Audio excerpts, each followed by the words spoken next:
our this. sponsors. Nice. Hey, I have to represent. If I'm doing Candela Obscura, I have to have a vest and collared shirt like every other cishet white DM. You're not gonna go get is that the special Mercer vest or is that just a standard vest? This is just a vest I bought from the white guy store. I can't even remember where. You go in and they just hand you one. I think it's H&M, so it is the white guy store. Yeah, they just hand you one. It's always nearly the right size, but not quite. But let me go here, and I'm gonna slap some tunes on once it loads.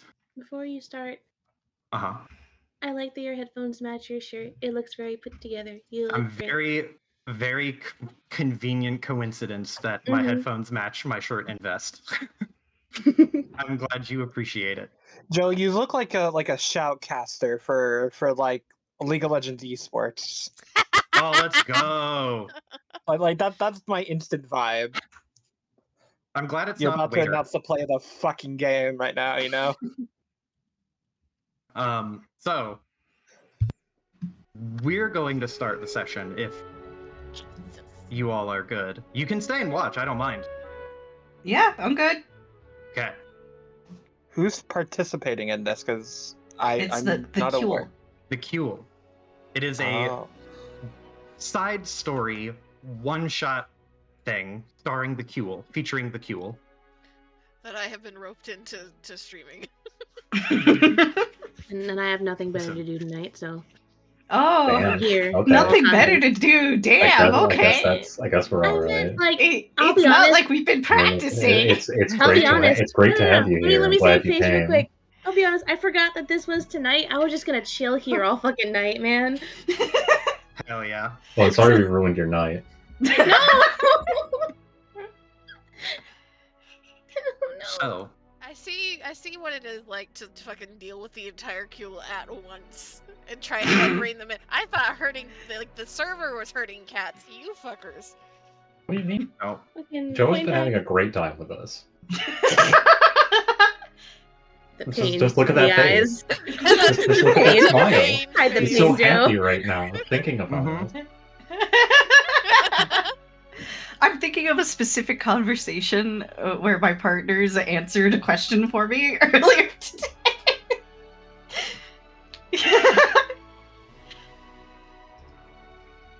So, if we're all ready now. Yeah, we're all set. We're all set. Okay. So, we will begin on the morning of a crisp January day.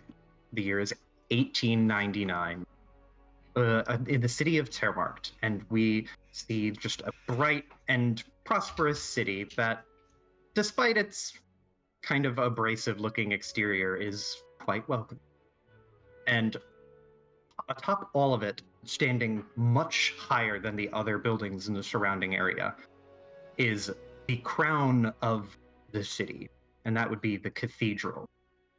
The cathedral which many years ago, 50 to be exact, was plopped there as a result of the Weirdning.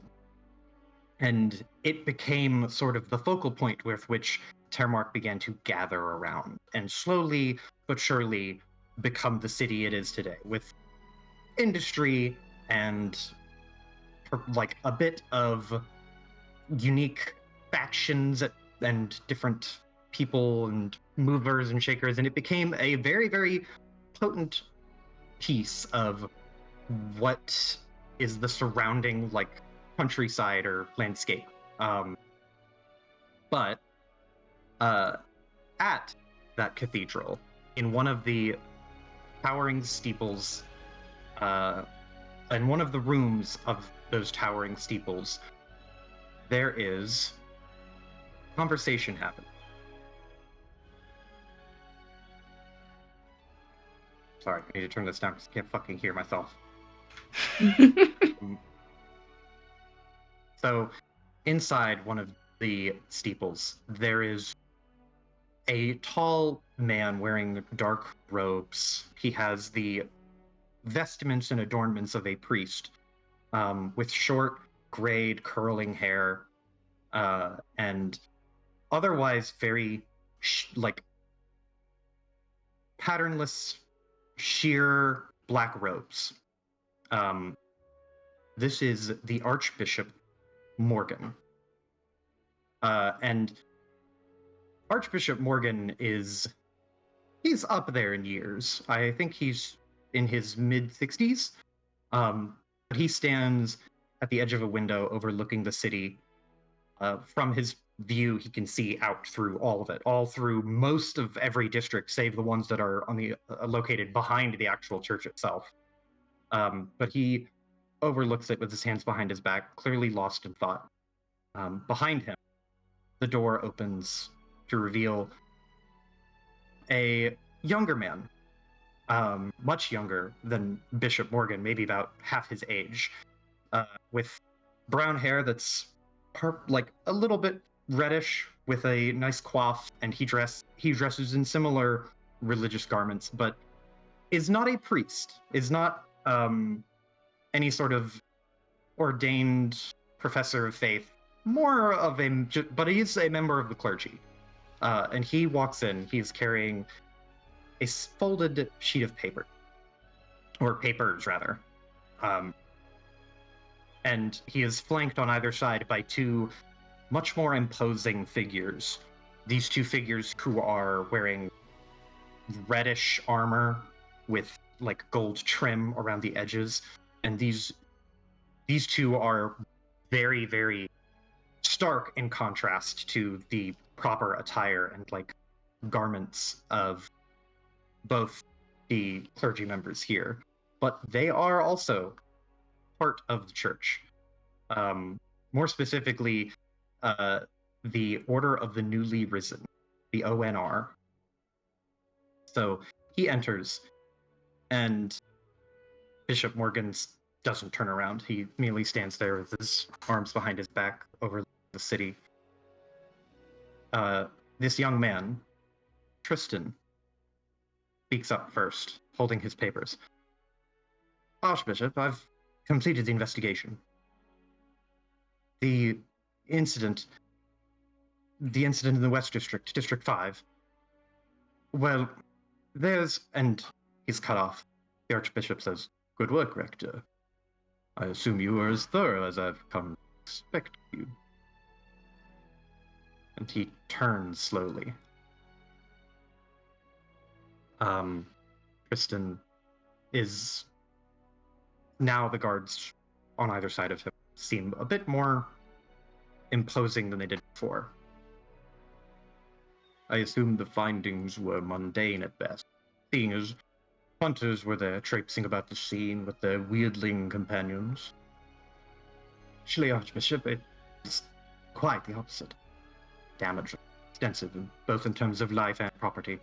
But there's something more to this. Something more. Are you certain, or is this conjecture? Conjecture at the moment, but Rector Delon. He holds a hand to stop him. And he turns around now to face Tristan more like fully. Tristan is not short. I think Tristan is around 6'1"-ish, and the Archbishop is actually as tall, if not taller, than him in the flat that he wears. But he stands and turns and looks at the candle that is kind of gently burning on his desk, and he kind of cups a hand near it, and you can see the flame dance a little bit more. You are a sterling example of what one can do for their church and for their faith when they put their mind to it. And he more pointedly looks at him. I trust you are a competent officer, an investigator. You would not waste time and resources of the church chasing down conjecture. No, sir. Not wasting church resources on idle fancies that are not worth considering. Find your tone, Rector. Yes. Yes. May I proceed with my findings? The Archbishop stares him down and nods. And he folds these out and reads them. Several artifacts from the Historical Society were missing. Notably, papers and pages were religious documents, relics from before the Weirdwood. I think that this attack, whomever organized it, for whatever purpose, I think it was primarily aimed at the church, at us. Going through the papers, the only thing missing were the artifacts. Nothing else was even considered, but those papers, not even shreds were there. There was nothing. Empty. The Archbishop is seemingly unmoved. And who would stand to gain from stealing such artifact? Well, instead, sir, I know no other religious organization in the city. There's none that I was able to glean from Starwick, and that were even burgeoning. They could try to blackmail the church or hold them over our head for some ransom, immediately out them, so that wouldn't end well for them, given our authority in the situation. And he seems a little bit nervous now, as the Archbishop just kind of stares at him and lets the silence hang there for just a beat too long. So what do you propose we do? Now that we know this. Well, investigate, search it out, retread the scene. Something. There must be something we can do. There's no reason we should let it lie. Someone must gain something from this. There's something. Quiet. Correct, Lord. I have heard it enough. You have come here with dire news. No solution aside from investigation. You say you would not have us waste church resources on conjecture, yet here you are with no substance. I will hear no more. The case is closed. The beasts lie dead in the streets, and the hunters have been celebrated as heroes. The matter will rest for now. And in that moment, the Archbishop's eyes dart to either side of him, either side of Tristan. And those guards, again, they don't move, but their shadows seem to loom a little bit longer. Tristan feels a little bit smaller than before. Thank you for your hard work, Rector. Keep this up and you keep your priority straight. You may find yourself quickly ascending the ranks, and before you know it, you may yet be a bishop yourself. Yes. Thank you. Is there anything else I can help you with on this day? And with that, the bishop turns on his heel and faces away. Cordon off the building. Oversee the cleanup with the citizen volunteers. See if we can file to condemn the building with the city or take control of the property. Perhaps we can make it into something worthwhile. More worthwhile than a historical site. We already have a museum. Yes, Bishop. He nods. And without another gesture of the hand, both of the guards take one step forward, and now they have turned their flank around so that they are facing towards the door, indicating conversation end. Tristan nods, though the Archbishop is not, and will pivot on his heel. Not deterred from the matter. At least not entirely. But he lays his papers down on the desk and begins to walk away, and he is escorted out. The door closes. And once the doors close, beat goes by, and the Archbishop turns and grabs the papers, opens them, gives them a short look, pulls a couple pages, and then will fold them up, hold them over the lit candle on his desk until they catch. And then he will throw it into the waste bin by his desk, and then turn back.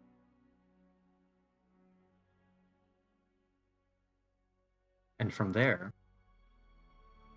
out the window, over through the city streets, in the crisp morning of the day, everyone, at least most everyone, seems to be out and about on this fine. There's a lot of movement in the streets, and down in one particular street corner, on a less than reputable street, in a less than welcoming gutter, there is one person in particular. Bellamy, would you like to describe your character for everyone? Nervous sweating. Alright, Bellamy stands at 5'8"-ish. He's got dark bags under his eyes. His hair is a mess. Hasn't been shaved in a couple weeks now.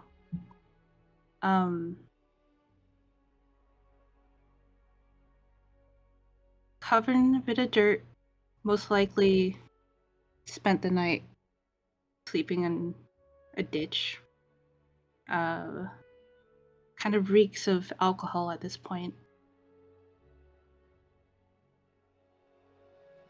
So, as you are lying there, splayed out in the gutter of a forgettable street in a less than reputable part of town,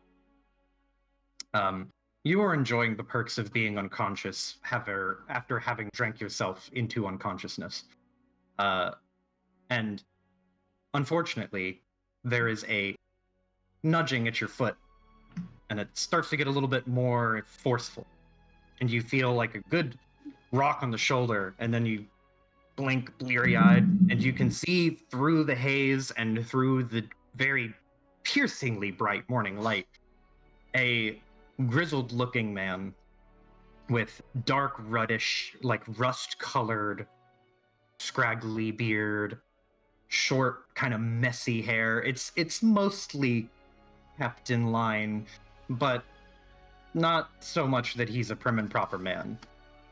He's wearing a dark coat that's a little bit of woolen design and like a quilted pattern with a wool quilted pattern. Just simple black trousers, a simple shirt underneath, heavy boots. And he kicks you on the boot and then grabs you once by the collar of your shirt just to wake you up. Not aggressively, like, hitting you, but giving you a good jostle. And he goes, "Wake the fuck up, you little gobshite." Man. Fuck the fuck off. What? I've been working all over for you for the nights before. Reaches down and grabs you, like grabs your hand in that kind of familiar way. And he hoists you up, and when the vertical goes, when you go from horizontal to vertical, you feel like a swim. And the hangover hasn't quite hit because there's still a little bit of alcohol in the system. You feel that wooziness, but you lean back and catch yourself on the wall. And you can see that standing before you, Bellamy, is none other than Uncle Colin. Not your Uncle Colin, but notably a named Uncle Colin. But in some cases, he's referred to as the Shovel. Colin the Shovel. Bellamy's gonna hand against the walls, hunched over a little bit, maybe a moment longer than he should be in front of his boss. I thought I requested a couple of days off. He leans in, kind of looks you in the eye, and he'll bring up a hand, his big, like, bear paw-sized mitt, He'll grab you once, pull your eye up, just to make sure that you're like still conscious. And he's like, I did. But we got work to do. Come on. He gives you like a little pat on the cheek. Keep your days off. I don't think I can. I can't. Not right now. He turns around and just... Colin, please, not now. rubs his face. Listen to me. We're short on men.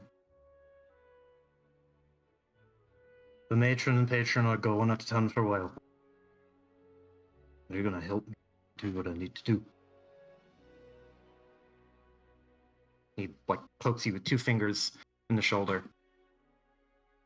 You go to work, family, as you always have.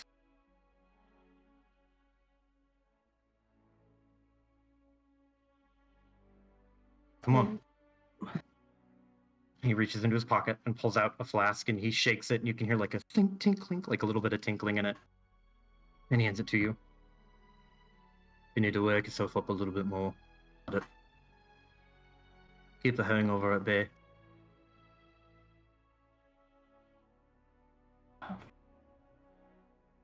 Okay. All right. Fine. And he'll take the flask. He won't drink from it right away. Takes a step back, like watches you kind of pocket it, gives you one appraising look, and then sees once you're steady and stable. He nods once, very pleased, and he'll turn and walk, like take 2 real long strides, hit the edge of the alleyway, and then give it one look left and right. And then he'll just wave after you.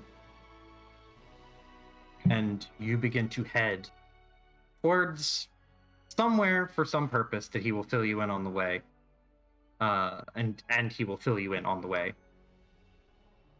But we are going to quickly turn again to another part of the city, where we see a young woman flanked by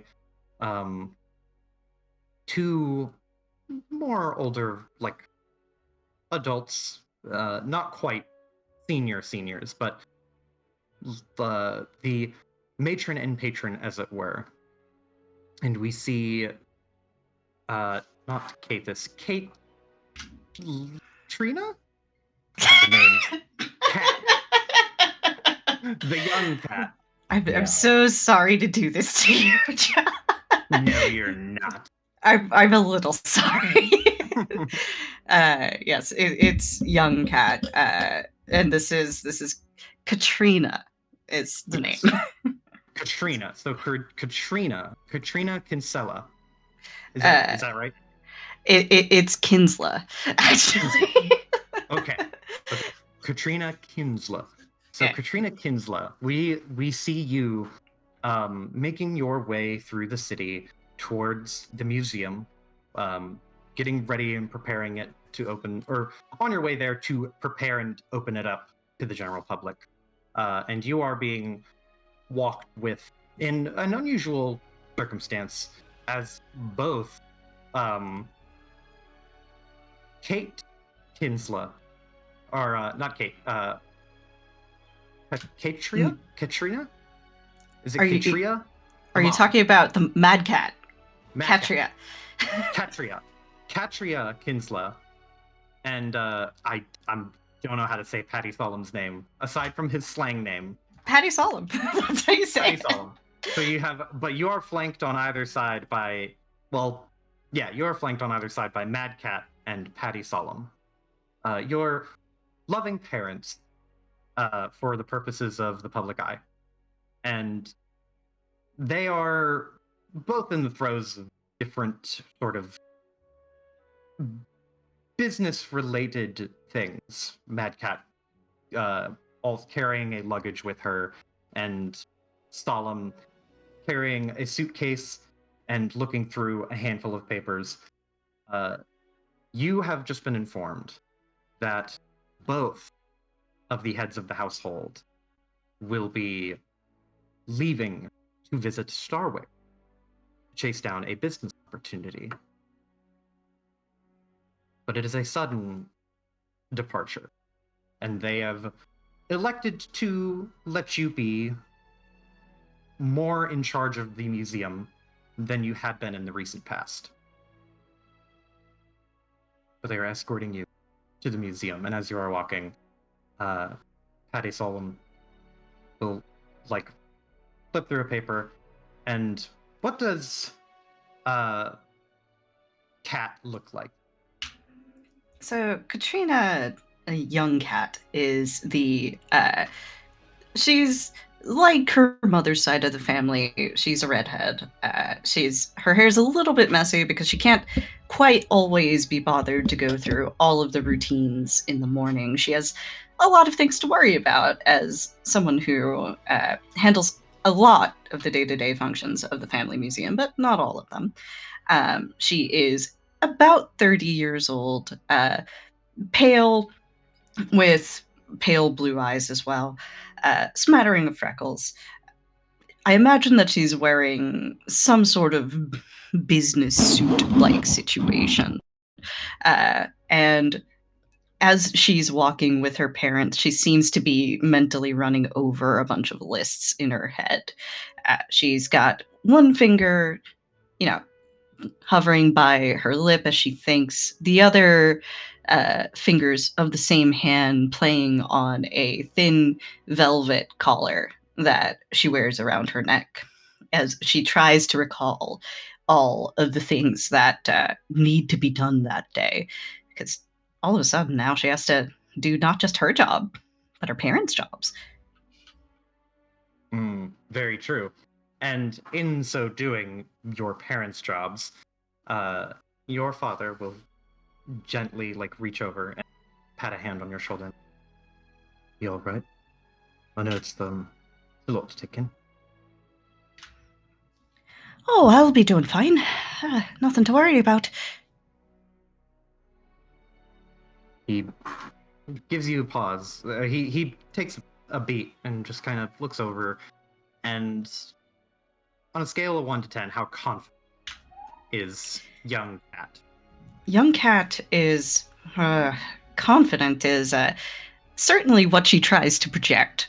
What she actually is a little nervous. I would say she's projecting like a 7-8. She's actually more at like a 5. She's done a lot of this work before, but she hasn't quite taken up all of the work her father does, especially because he tends to do all of the fundraising work and the interfacing with the various well-to-do folks of Terramarkt. She's usually more interested in the curation aspect of the museum.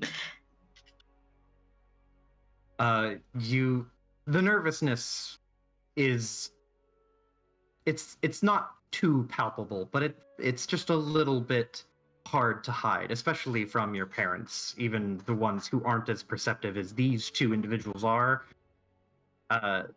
Parents just tend to have that sort of nose for things. And Patty Solemn is no stranger, especially to you. And lately he has, under various unfortunate circumstances, tried to be a more present father in your, for better or for worse. He kind of scans you. You can see he's wearing on this day a kind of mustard pinstriped suit and a dull gray tie.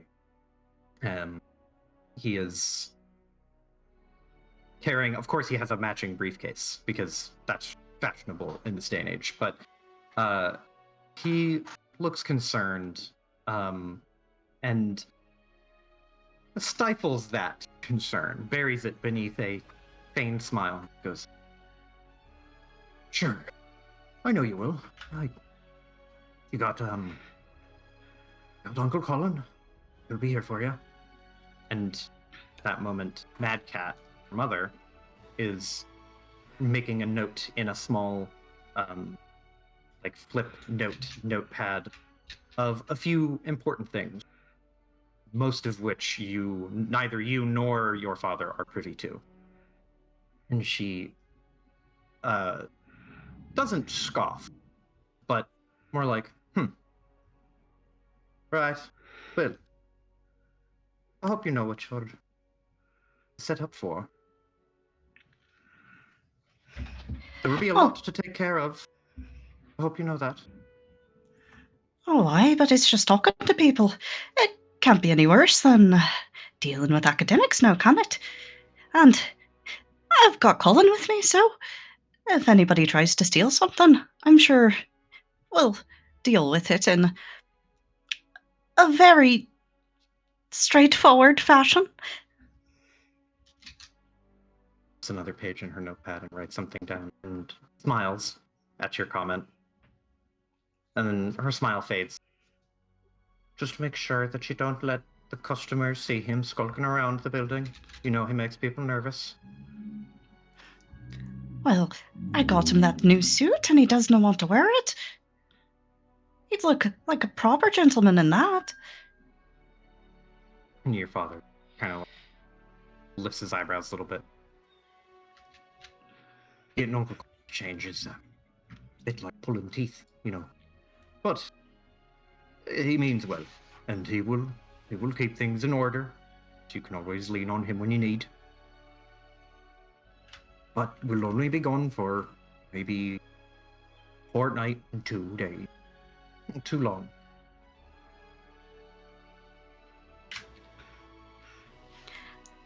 Oh, just 2 fortnights, I can handle that.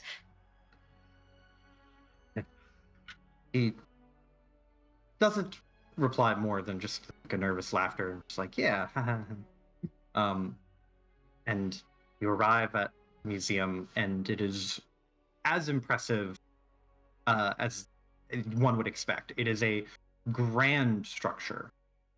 2 or 3 floors, not tiers, 2 or 3 floors worth of collected artifacts from various sites all over the region. You have stuff that you had found from trips into the woodland at the behest of hunters and explorers. You've had stuff that you've gotten from the south near where the actual water line is.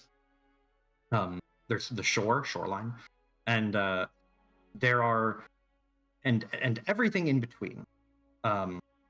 Most of these relics are not necessarily tied to the place where you got them, as the Weirdning kind of shuffled everything around. So you are finding artifacts from ancient cities and places where there weren't cities originally. You're finding structures and books, papers, documents, anything that you can really get your hands on.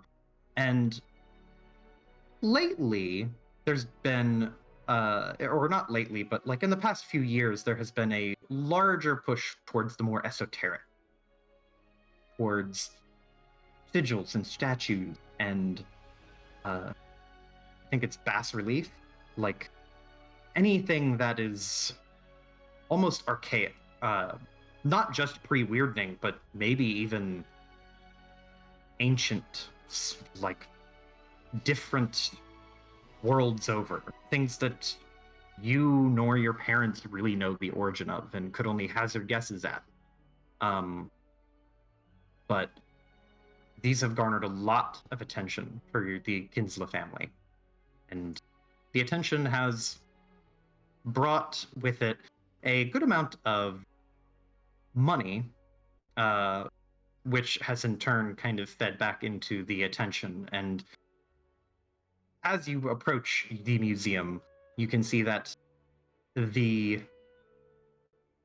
foremost reporters and news heads of the area are present there. Even people from Starwick have come to report on the Kinsella family, as they are prominent in, or there are prominent scholars who study history in Starwick. But they have set up like almost like a strip of cameras that are waiting for you. These just massive tripod extended, like elephant trunk style, like hold up the flash powder camera in between the front door and U3. Normally this isn't as bad, but Colin is not here to scurry them away, and it's early enough that there's also not too much crowd, so you will have to struggle through a little bit of paparazzi work, or a paparazzi crowd.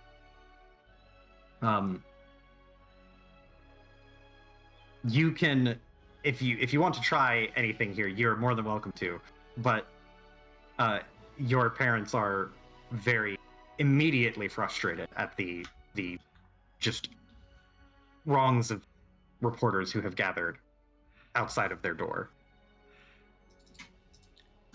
Am I aware why they're here, or are they just here because of the troubles? It's probably because of the troubles. You're not sure that anything else has happened. At least you're hoping that this isn't like people asking you a bunch of questions you're not prepared for. But it's probably the troubles. Can I? I've got a sway skill here. Can I attempt to get them to at least fuck off or come back later, perhaps? Can I bargain? Sure, absolutely. So go ahead. You can roll your sway roll. All right. Let's see what we fucking got. I got one of them's a 6. I like 6. 6 does get you there. Okay. So there are probably around 12 or so reporters, and 6 or so of them are set up with a camera. And as you start to approach, they haven't noticed you all yet, so they're kind of distracted, setting up their equipment. They're talking to each other. They have notepads. They have writing utensils. They're like ready to go, and then they turn and they see you, and immediately you're just like, "Oh, Miss Kinsella!" They all start to rush around you. What do you say to immediately stop like the first 3 or 4 who run up to you? Young Cat will turn to them. Firstly, it's Dr. Kinsella. Secondly, my parents are going to be away for a fortnight, so if you'll afford me a wee hour or 2 with them, how about we meet up again later? They, like, a couple of them stop, and they're just, they all, like, take a minute. They're going away. Wait, I didn't hear anything about going away. Did you know? And then they look at each other. They're kind of lost. And then one of them says, like, but you're willing to talk to us after we let you settle in. Aye, as a matter of fact, how about I give you the first exclusive interview? All the other 3, like, turn their heads towards him, and he is suddenly feeling a little bit, like, camera shy, ironically enough, and he just, me, that'd be great. Absolutely. Sure. How should I just wait right here? Me and my crew, the one, we'll wait right here. We'll wait outside. See that you do? He turns back and he, like, looks at the other dudes, just like, runs over to his crew. And he, like, an interview, one-on-one. He, like, points, rolls his finger, and then they start to pick up the camera and start to move it over a little bit so that they can get, like, a shot of the museum, so that they can have everything set up and look neat. The others are looking a bit more frustrated. As you get closer and closer, and you start to get in the kind of bulk of them, you can make me one more sway roll. As they, like, the cameramen are going to start, like, flashing pictures and blowing up your eyes. All right, let's see what we got. Let's see what we're cooking with here. A 5. 5's not terrible.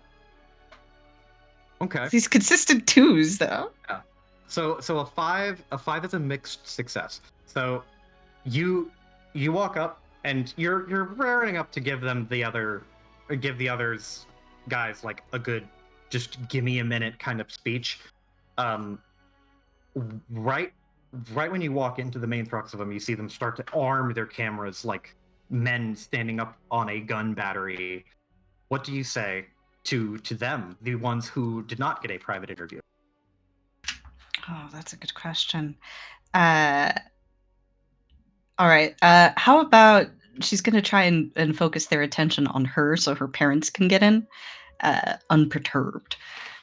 So she is going to hold up her hands, stop in front of them, and sort of gesture for her parents to keep going. All right, so I'll be back down in about an hour, but I've got 10 minutes or so. You're wanting some photos? Right as you say you're wanting some photo, and like you get almost through the word photos, and then you just get blinded. Your pupils dilate from 0 to like 100, and it is you and your parents who are kind of used to this game.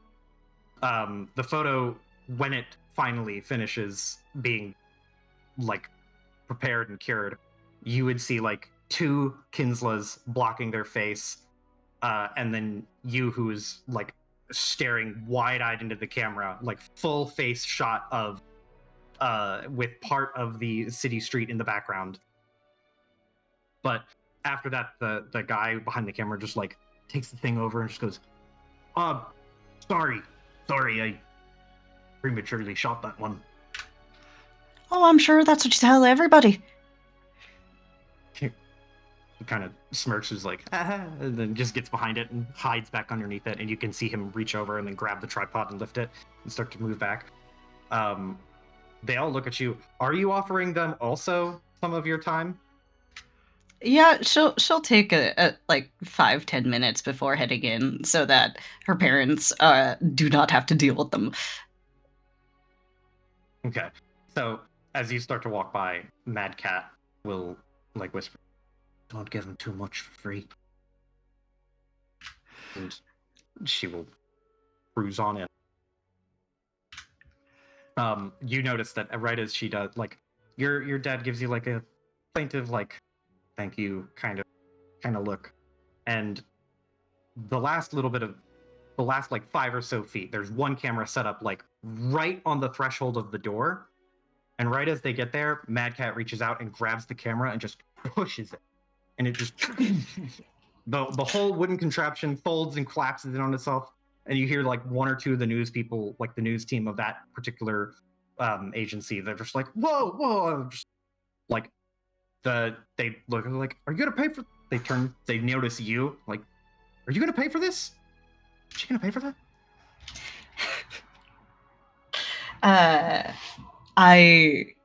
Let's see. Do I try for a triple sway? Triple sway. Yeah, let's see what the dice say here. Let's do this. Oh, a 6. Okay. All right. What do you say to sway these guys who just like they just got shunted out of the way of your mom's face? Kat will lean over, offer a smile as she kneels down to help them try and get at least the frame of it back up. And then as she's done, she points to them, offers a wink. I did tell you not to bother them, didn't I? My mother's given to fits of temper. It's always best to keep a wide berth from Mad Cat. You say that, and the guy who shot the picture looks at his friend and he just goes, "I told you it was a bad idea. So we're too close. We're way too close. You've seen the papers. You've seen the stories. You wanted to put it right in front of the door. My fault." They both awkward, like cross their arms and start to pull their stuff away. You can distract the guards for a few minutes and then go in and join your parents to prepare the museum. And as you are doing that, we are going to shift the camera yet again. There is a stagecoach not far outside the city at this point. And as this stagecoach is coming in, there is a single coachman and a single rider or passenger. And in this stagecoach, it is, of course, well made. It is a stagecoach from Starwick, with a red velvet interior, glass-paned windows. It's a dark, like, well-crafted, furnished wood, pulled by 2 very, very well-kept horses. It is not so opulent that it's like over the top. It is just very. It is more like the premiere version, right? Or not premiere, maybe like somewhere between like the top shelf, like most ritzy limo you could get version of a carriage, and the coach. So it's a step above the base economy class style of carriage ride, right? But with the single passenger, as you are sitting there with your luggage, returning to Termar. Matt, why don't you tell me, or tell us, what Kaith looks like? Please tell me it's not. Is it Kaith? Yeah, Kaith is good. Thank God. Look, I mean, this one easy. It's fine. So, Caithness, the Glinfaith. Very often emphasis on the Glinfaith. Padre prefers the Caithness, and Mother prefers the Caithness pronunciation.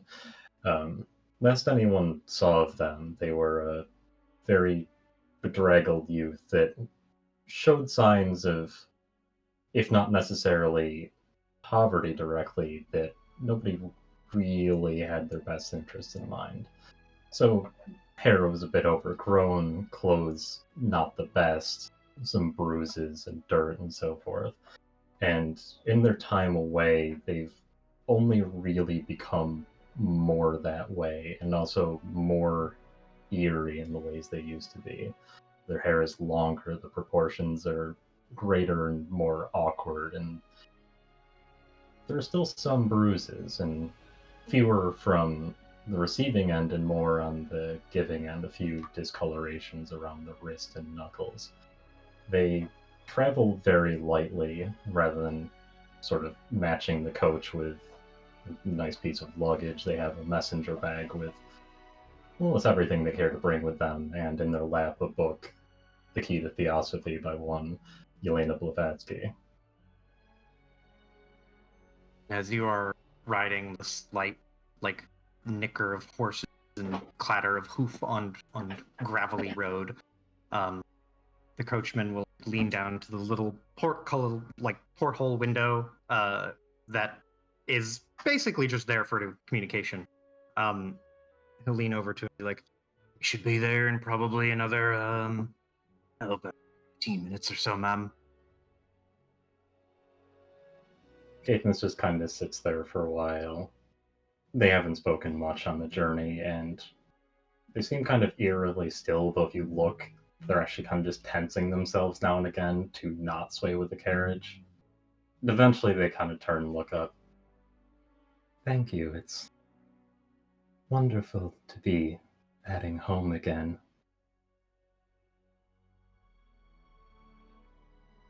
And he, having not really spoken on the journey, he nods and kind of keeps it to himself. But you enjoy a nice little trip through the scenic plains countryside, and in the distance you can see Termar. If I can show you. Yeah, here we go. As you crest over one hill and then another, going out and round through the like green lush field. After the forest parts, you are in a more welcoming, beautiful area, and it's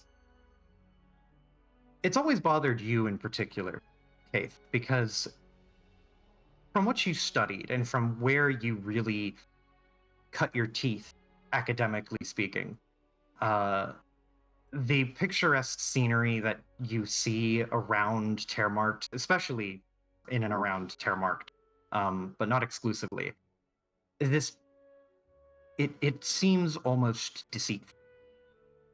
It tries to, in an unusual way, it always feels like a facade or a veneer of peace. And when the night falls, you get a more true glimpse at what things look like and what things might be hiding behind the peaceful look of the day. There is just a tingle in the back of your head. You're not sure where it comes from or what started it, but it's always happened right around the time when it would start to rain. And you've always had a grim feeling when it starts to rain. Like something bad might happen. Try to push that out of your mind for the time being. And before you know it, you find yourself in the city proper. And you are pulling in through the southern gate, which is where the river cuts through the middle portion of the city. And at that southern gate, that is where you see out of the window, not but maybe 100 yards away, you can pick them out of the crowd easily. Colin, Uncle Colin, the shovel, and Bellamy. Colin standing there in his usual working attire, and Bellamy looking a bit rough around the edges, but it's looking good. It's been a while since you've seen either of them.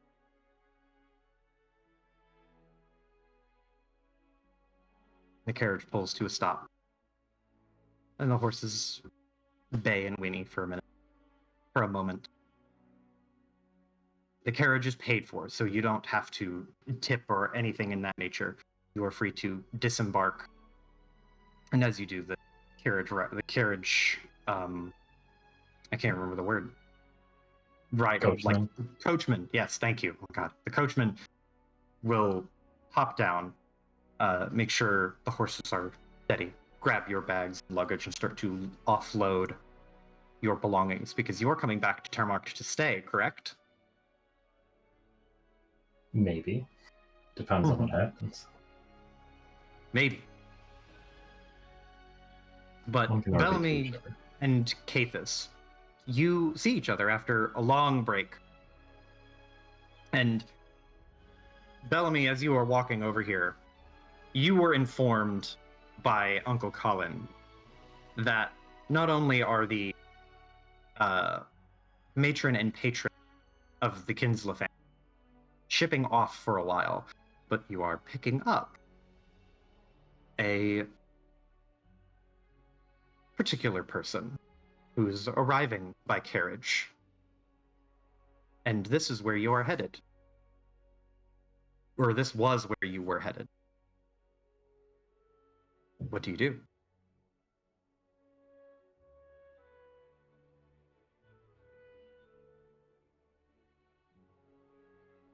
Just double check, is that towards Charlie or towards both of us? Either of you. When you Okay. see the other person. So Kay doesn't really have the wherewithal to tip right now, but they're going to, as if they were giving a tip, hand the coachman a pamphlet that says the Theosophical Society on it, with the attitude of like, this is a nice thing I'm giving you. Roll me a really quick. This is a low stakes roll, but roll me read. Absolutely. Yes. You hand it to Mhm. him, and you see, like, he looks at you and just goes, "Oh, thank you." Takes it and looks at it. Doesn't recognize what it is at first, and then, like, squints. Oh. You can tell that he is very intrigued, and honestly, probably excited to get into it by the look of things. He seems like an inquisitive type. So I've ruined this man's life.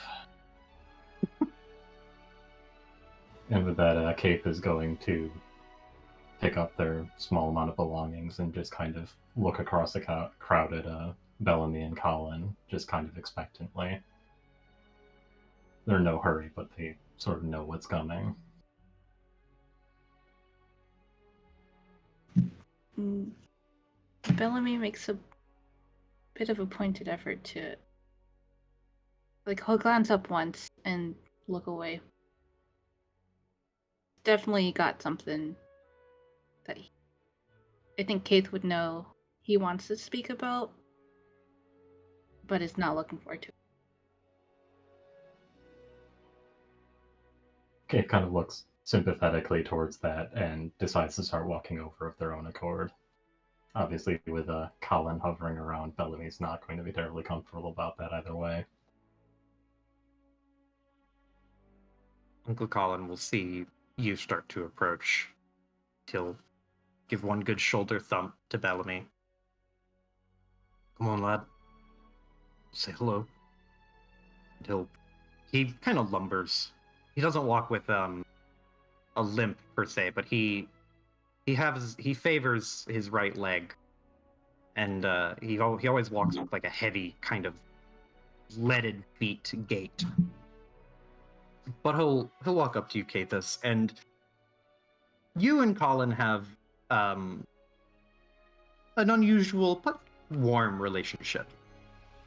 And he'll walk up, and he doesn't hug you. Uncle Colin is not a huggy person. Which, from what I understand, Kathis is not too huggy either.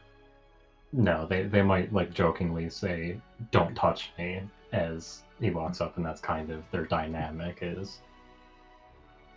What you get out of him is he walks up and he'll reach out one hand, and he hesitates, but he'll plop one hand on your shoulder and like give you that firm shoulder squeeze. Like, good to see you. Welcome home. If it's still home. And he just brushes it off. Clearly not one to try and mince words. But he turns to you, Bellamy, and he'll give you one good like thump in the shoulder. He's like, just like nod to Kathis. And correct me if I'm wrong, but Kathis was to Bellamy. Kathis is supposed to be the distant, like a cousin of the family, right? Yeah, it was introduced as like the a cousin, a country cousin that was being raised in the city as a favor. Mm-hmm. So Colin will like give Bellamy the little elbow thump, and he'll say, "Oh, watch your cousin. That's your duty for the next few days. Keep an eye on her." This is a job then? Aye. He'll look.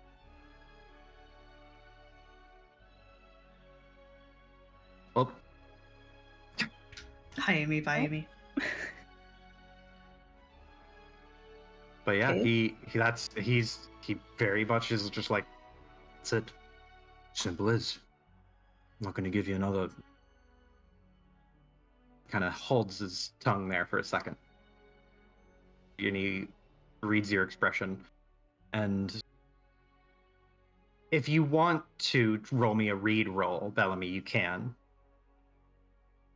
This would also be low stakes. I'm not good at read.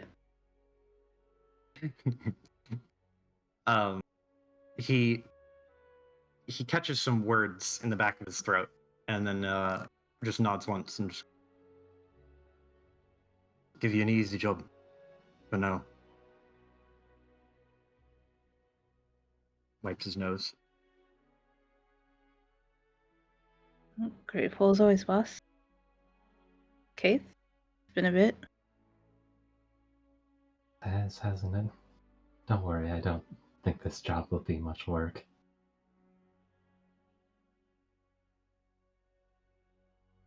Haven't been expecting to see you around. Haven't been expecting to be around. Here I am. Here you are.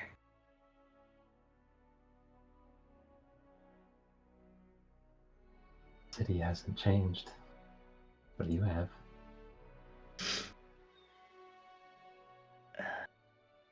Bellamy will kind of shrink at the comment. Rough couple of days. Couple weeks, really. How's Ollie doing?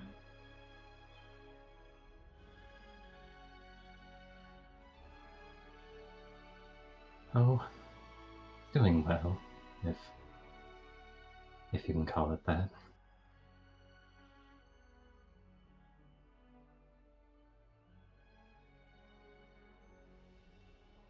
Right. Well, How is business?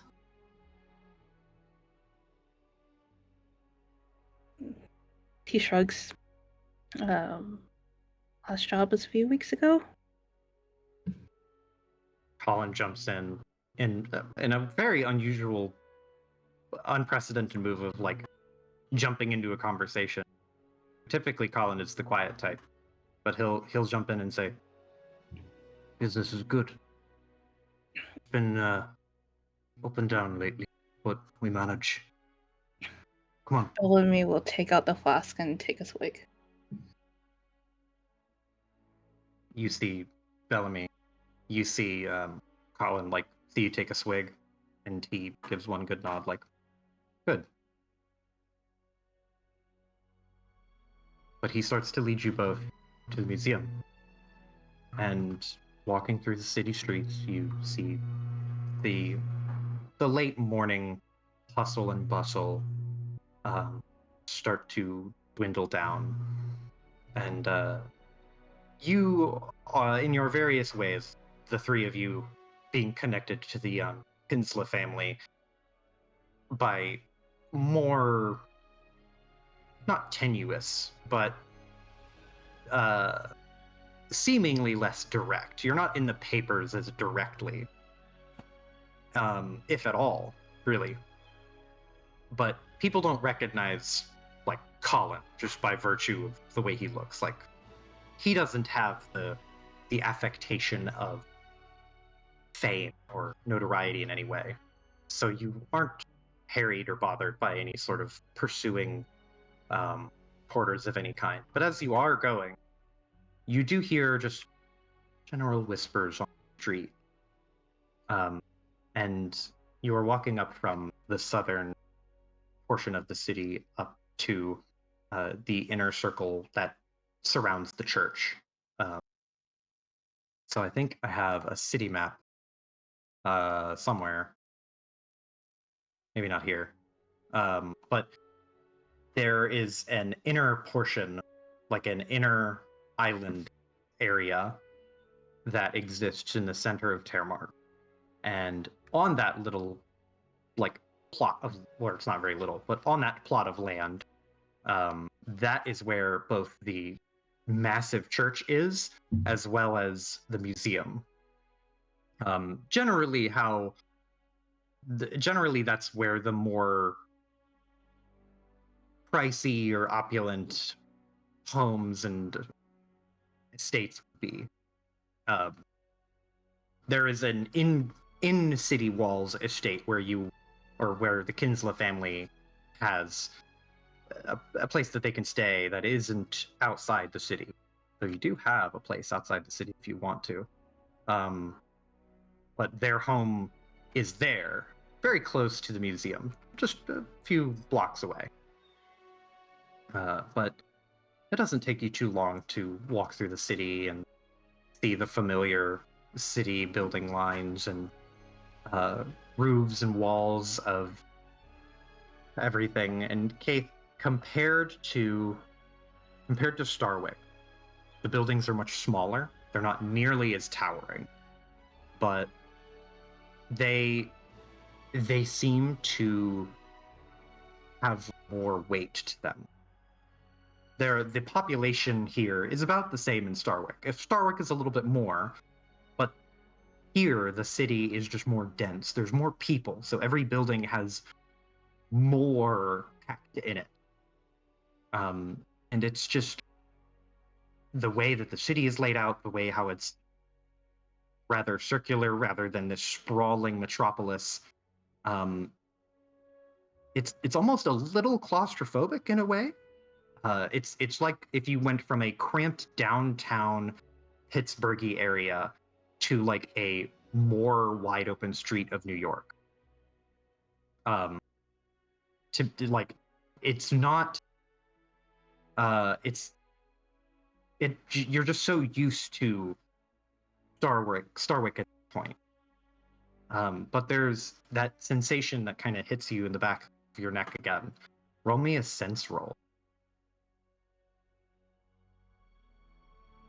All right, let me drop a drive on that. Mm-hmm. 5. So, with a mixed success,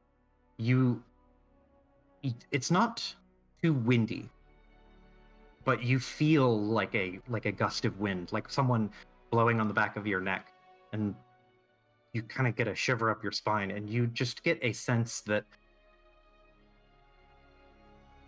you know there is something deeper than there should be. Hard to place. You've experienced not that sort of depth, but there is a cold that you're familiar with, like a cold in the pit of your soul. And you felt it in Starwick. And you didn't expect to feel it here. It almost catches you off guard. But having felt what you did on your way in, you were kind of expecting. You don't know what it is from or where it's coming from. Definitely something wrong here. Something hidden in the city.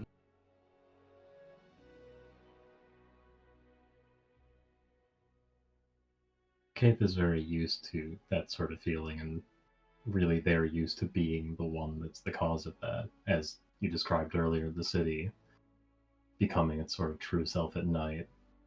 They're used to living that way, but the truth never had come out. They were always the country cousin, and that's all they ever were.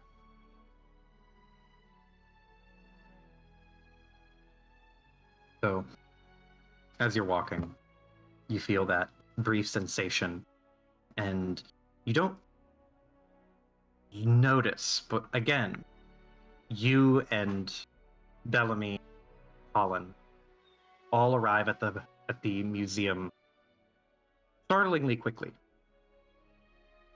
And as you get here, the reporters are being spoken to, and you notice right away that they are. Initially, your thought is like, "Oh, there's someone talking to the reporters. Why?" But then you realize, like, wait, that's Katrina. That's Kat. Kat is talking to the interviewers, the reporters out front, which is very unusual. Usually, reporters are scattered or shooed away by, well, Colin. What do you all do? There are probably around 8 or so reporters who are either waiting in a line or standing partially in like a semicircle around Katrina. Katriona. God, I can't fucking say Katrina. It's Katrina. It's just Katrina. It's You just just have to Katrina. pretend like the extra letters aren't there. That's Yeah. just Gaelic, man. You Okay, can just if you Katrina. you Just can speak sneak through in the an letters. O, like sort of like it's supposed to be like a prolonged E, like Katrina, but Katrina. yeah, Okay, it's but it is, just Katrina. Is rough. Okay. Yes. It very slightly changed the pronunciation. You don't actually like enunciate the O. Hmm. Gotcha. It's like a suggestion. More like guidelines. But you see Katrina, who is humoring the interviewers or the reporters with an interview, perhaps, or maybe they strong-armed her into it. You're not sure. But do any of you do anything right away?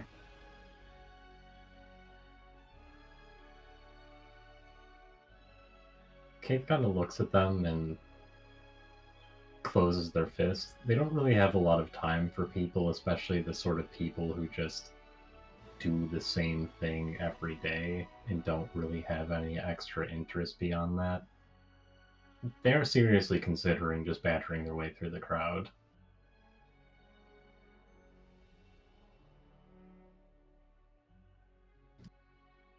Does Kat look like she's uncomfortable? Not uncomfortable, but perhaps like she is. It's customer service mode, is I guess what I would call it. You Where call that not uncomfortable? well, you separate yourself from the self a little bit, You just dissociate, just a little. just a Yeah. little. Customer service is a form of mental disorder, is what you're saying. Maybe a bit, maybe it's a form of meditation. Depending on the day. Do you want But- to strike? Do not strike the reporters. Why not? Do not strike the reporters. Why not? Because they'll have photos from like a bajillion angles. They'll be all over the papers. Yeah, but them getting their asses beat. Not the papers. Yeah, so she's not necessarily uncomfortable, but this is very much composed public facing Cat.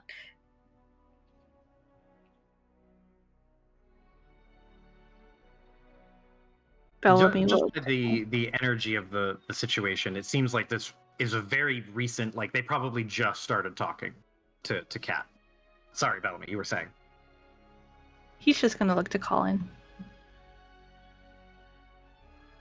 Colin, when he sees that, kind of narrows his eyes and leans forward like he doesn't sure what he's seeing. And he takes one thumb and rubs his eye. Goes, okay. Shuffles and starts walking, and he'll roll up one sleeve and then roll up another. And he gets probably like he is now walking with purpose. This is a man like who is, I think he's late 40s, I think. And the man is built like a barn door. He's a very broad person. And when he wants to, he can almost like size himself up a little bit. Like it feels like his shoulders get wider, his walk gets like wider, he starts taking up more space, and he's doing that now. And as he gets probably within 30 yards, he will like start clapping like really, really loudly. Not applause, but like getting people's attention. He's like claps twice. He's like, hey, hey. Just all the reporters start to turn and look.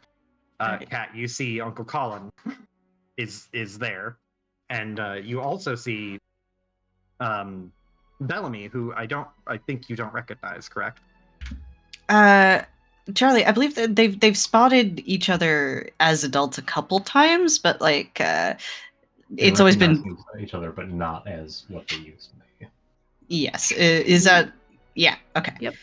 So that's just that shifty fella. Yep. And That's what while Colin is distracting the reporters, Bellamy is going to try to usher in Keith and possibly Kat into the museum. Okay. So Colin is going to essentially help you with this. But if you want to make me a move roll, Bellamy, as you are trying to like shuffle yourself and Keith and Kat to work them through the crowd and get them inside. Can I assist on that? Sure. Kate is Okay. going to take a cheap shot at one of the reporters while they're distracted. Oh my god. Real strong elbow into the ribs, but just in passing. Just as a little shoulder check. Yeah, so I'll give you a drive on that. Awesome. All right, and if it's gilded, it'll automatically roll gilded, right? Yes. Yeah. Yeah. Yeah, you got the Awesome. diamond checked. Sicko You got a mode. 6 on the Pogger. gilded. Absolutely means- lethal. Matt gets the drive back? Question? I don't know if Matt. I'll say that for the purposes of this because I don't want to look up a rule. But yeah, that would make sense to me. So the gilded point would go to Matt, since you did not spend a drive for this. But yeah, you walk up and you see Uncle Colin just like clapping. He sticks his fingers in his mouth, does one of those real loud like kind of whistles. And the reporters start to look and it's like, oh shit, it's the angry one. And they start to shuffle and it turns into a little bit of a kerfuffle. Kat, you basically just walked out here. You walked out here, we're looking for the dudes who you had promised an interview and then immediately kind of got surrounded almost. They weren't like bum rushing you, but it was going to turn into an interrogation very quickly about some siblings who had passed away. And just as that was about to happen, all this stuff starts moving. There's a lot of people moving. You see a scruffy-looking, rough person who you've seen help the family before. They run up, like, stick an arm around you and start to shuffle through. And then you see Keith, who you have not seen in a dog's age. And as you are maneuvering through the crowd, you also see Keith, like, a reporter who is going for a camera and, like, trying to mount and turn it. And he gets, like, one hand on it, and then he just crumples on the side as an elbow shot just hits him right in the floating ribs. You don't hear a snap or anything, but you definitely hear, like, somebody, like, keels over. You got off lucky this time. Colin, like, grabbing people with his fucking bare hands, like, pushing people out of the way, grabs them by the shoulder and shoves them. And he's like, I get lost. All of yous. He shoves someone with the shoulder and shoos them all away. He's not thrown hands yet, but he's not afraid to, and they know. So there's one reporter though who is like holding his side, also like awkwardly supporting himself with the camera and the tripod, and hobbling like, hobbles, grabs it, and he's fuck this day, fuck this family. But you all make it inside without much issue. Quickly, like, rush in, doors open, swings around and closes. Colin is trapped outside, which is not unusual. He will stand out there until the paparazzi get tired or too scared, and they will leave. So he's on door duty. He's door dashing? He is preventing the door dashing or door defending. There it is. Stealing our orders. Shit, He's man, door I defending. ordered some Thai food. Kat went into this interview with her head held high, her shoulders back, a friendly smile on her face, more than willing to try and steer the conversation toward the museum's latest gallery exhibition and some of the finer points of what, Termark's high class folks, and also anybody who has an interest in history really might find interesting about it. She's extremely passionate to talk about this, and she is stopped in her tracks when the conversation just immediately takes a left turn, and one that she should have expected, but that she had hoped would not come up. And as that moment hangs in the air, that's when I imagine the others come and start whisking her away. And as Bellamy starts leading her, she initially doesn't notice Keith because of the crush of the crowd. And she turns to Bellamy and goes, that was smoothly done, Mr. Montaigne.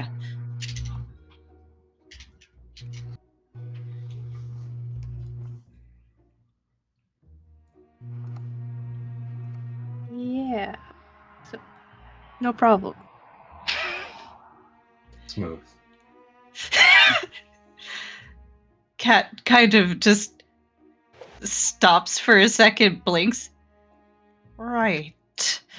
And as she's beginning to think of what to say, she spots Keith and does a visible double take. And I imagine she notices Keith just as they're bopping this reporter. And this does bring a small smile to her face. Katniss! What are you doing to that poor boy? Oh. Oh, sorry, I seem to have jostled you. You'll have to forgive my cousin. She's got country manners. Kate goes to, steady the guy, but just hits him again.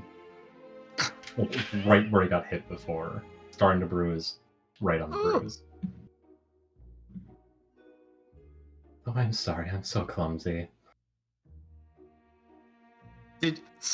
Did you bring that reporter with you inside? Well, she was sort of back narrating too. That's when, Oh, okay, gotcha. Yeah. I will retroactively abuse this man more if she keeps me out there. Absolutely can. We'll head back in, and as we're heading back in, Kat puts a hand between Kate's shoulder blades, sort of gently ushering them in. Just the way you might try to distract somebody who's just got their sights set on something. And as they walk in, Kat looks between the two of them and Colin. So, what exactly brings you to Terramarkt? The timing's a bit interesting, isn't it? You wouldn't happen to know what Ma and Pa are doing, would you? So just to be sure about the setup here, I think initially the idea was that Kat brought Kate in under the power to help with the investigation, but... Oh, my bad.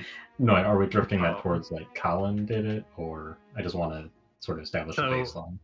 So, Mama Cat coordinated. Okay, yes, that makes sense. She would do that. She's savvy, but she also is like, I don't want to be around the bastard kid. So, I need to leave right as they get here. She's like, Bring her, she's smart, she'll deal with it. I'm gonna fucking leave. I don't want to be in the city with her. I don't want any more. Reporters are already all over me because I've got a bunch of dead children that I've just not emotionally dealt with and don't want to deal with. I don't want a bastard child anywhere within a football field of me. So I think you mean a rugby field? A rugby field of me. Camogie field, please. But Mama Cat, the patron mother, or matron, the matron, she has more or less coordinated this whole thing because she is more or less aware of what Kate's situation was. And so she was like, okay, something of ours is gone. This person's an expert. And, she gave enough details to Uncle Colin and basically enough to you to say, you need to come here. There's some thing going on with the church that you need to take the helm on. And it's detailed out more through Uncle Colin, who will join you all in a moment once he scares off the reporters. All right. So Kate gives this a slightly off-kilter smile to Kat and says, "It was a surprise from Aunt Kat."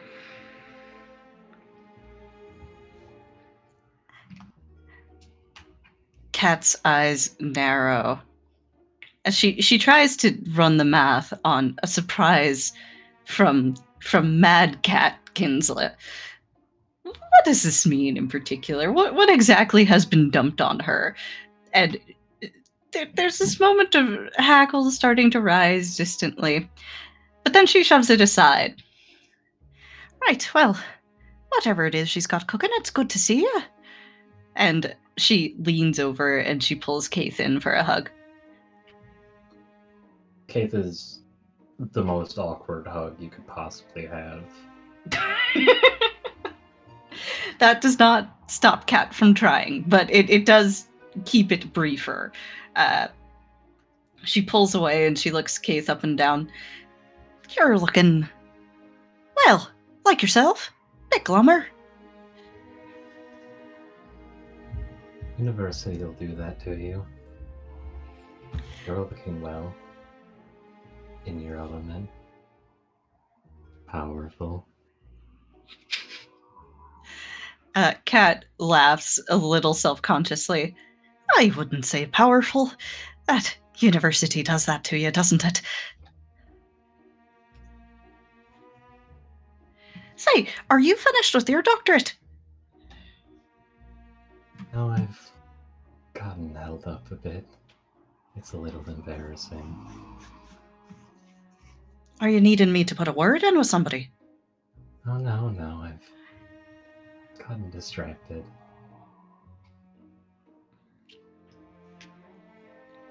Kat looks around almost conspiratorially, her eyes landing on Bellamy's for a second, evaluating whether or not he's cool.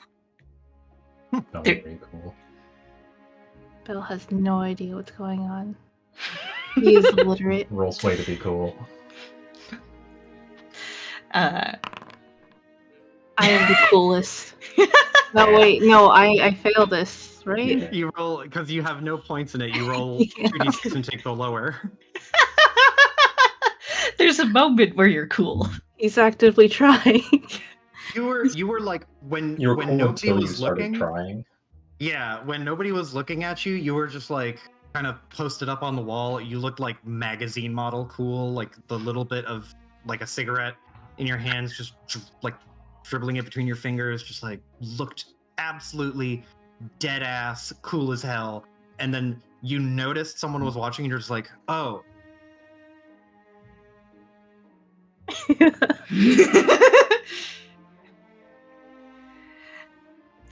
Exactly that. Yeah, Kat offers Bellamy the sort of smile that you give somebody when you're also like, what the fuck is going on over there? like, good. Yeah, that's good. Mm-hmm. And then she leans a little bit closer to Keith, and she's like, well, it isn't a lover, is it?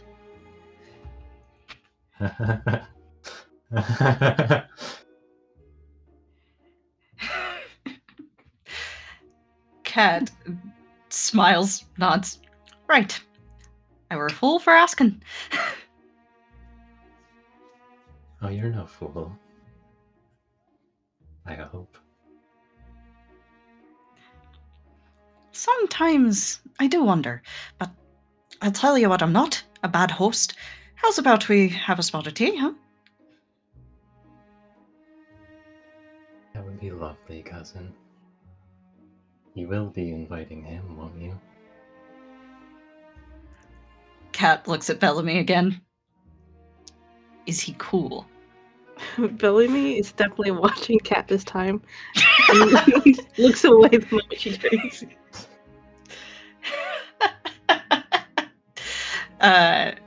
So cool.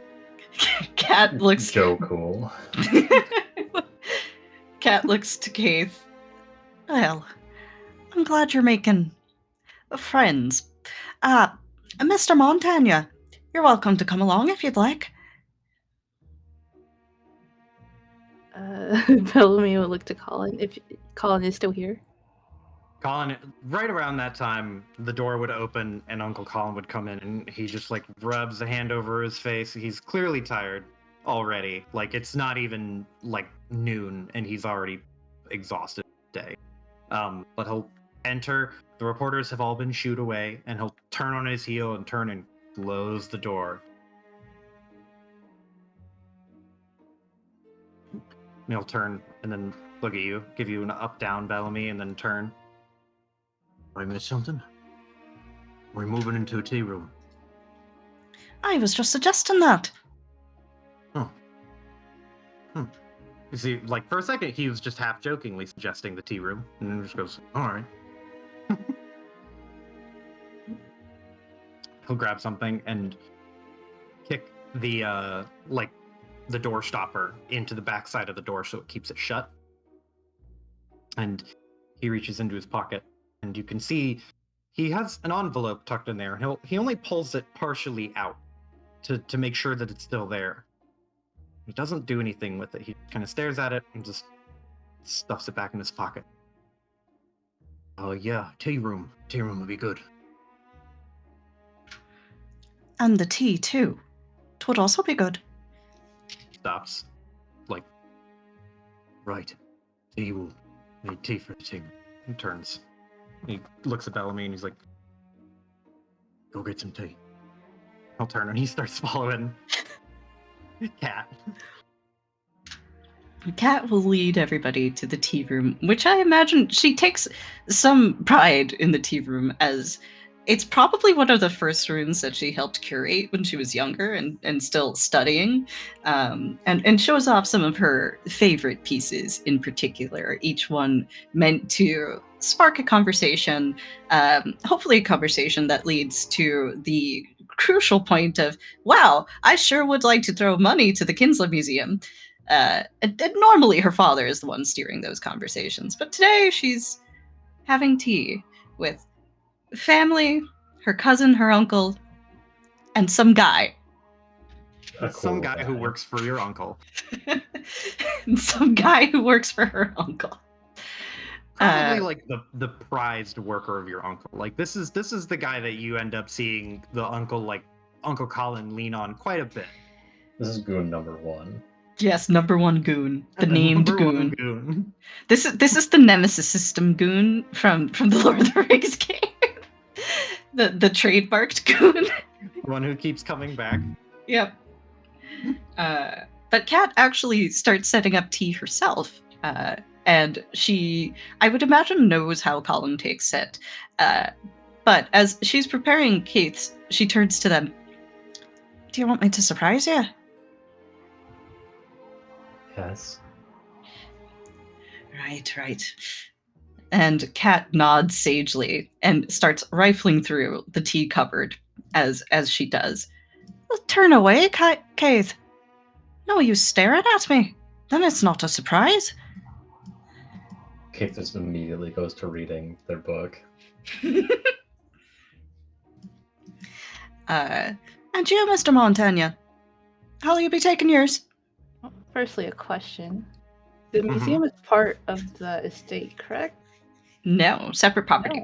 No. The Forwar estate is outside the city walls. Noted. Okay. Yes. Heard, chef. Wait, Amy's not here. Yes, chef. Behind. Hot knife! Okay, so I think this would be one of the few situations Bellamy would not follow orders from Colin? Question? If you didn't get the tea, he would not be mad at you. He was there's tea in the tea room. There's just like a teapot and other things in local areas. So you just like hand wave it as like you're kind of on the clock. You're in that horrible limbo of both on the clock but off the clock, because you're on the clock doing something he asked you to do by watching The Cousin. So, like, you don't necessarily have to listen to the things he says to do now. It's just kind of been... He kind of grills you like a drill sergeant in a lot of ways. Noted. Keeps you on your toes. Bellamy will shake his head. Just a cup will be fine, thanks. Tea in it. Aye. A cup?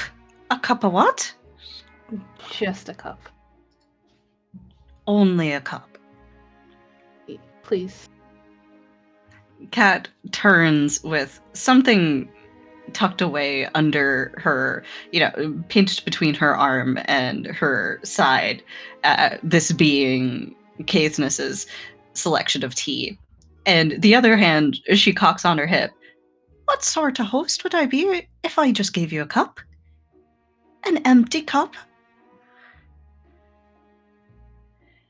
A good one? She immediately scoffs and turns back, starts putting together the tray of tea with a pot of Colin's favorite, not a pot, pot of hot water, Colin's favorite, in Colin's favorite cup, which I imagine is kind of chipped and jank looking, more of a sturdy cup as well. Like, he feels like a steel traveling cup sort of fella to me. Yeah, his cup has tea stains and coffee stains on it, like that are just so ingrained into the material, you could not get them off without a wish spell. For Caithness, she prepares a bag of something that they've imported at great cost from elsewhere that most people don't like. It's one of those weird teas that has like a bit of spice to it on the end, and she puts that in a cup that was actually something that they found in the estate somewhere. So it's very old. It also doesn't match the aesthetic of the museum at all. It's got more of an Eastern look to it. And then muttering to herself, just a cup? He just wants a cup. I'm offering him tea. I've got coffee. And she pulls out a plain white cup for Bellamy and presents that to everyone on the tea table. Bellamy will lean forward to grab the cup. Thanks. And take out the flask. Just start pouring the alcohol into it. Not even subtly, just like, thank you. Yeah. Excuse me, Mr. Montagna. It's not even noon yet. A wee bit early, don't you think? Haven't really slept. It's still night for me.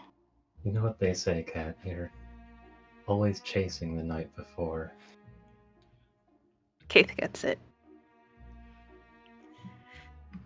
Kat looks between the gathered three, judging that she's going to make no progress here. Sighs. Right, well, if you'll humor me, Mr. Montagna, I do insist you have some water with that. Just a bit.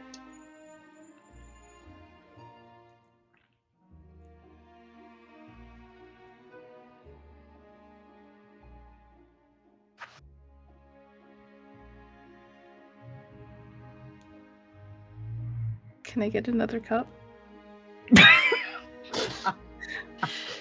I imagine the silence was just that long as Kat was looking at him with, like, again, her hand on her hip. One cup that has tea and some kind of liquor in it, an empty flask, and just like, I need another cup. The gears turning in that head. It'd be hard to pour in the flask. I'll get you a glass. And she goes and she gets a glass.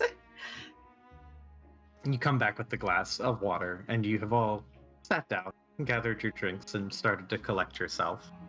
Uncle Colin is sitting, like, kind of leaned forward, like elbows on knees, and he has the mug in one hand, and he is just kind of like rocking it back and forth. Not doing the swirl, like the dignified swirl. This is just kind of like a nervous twitch almost.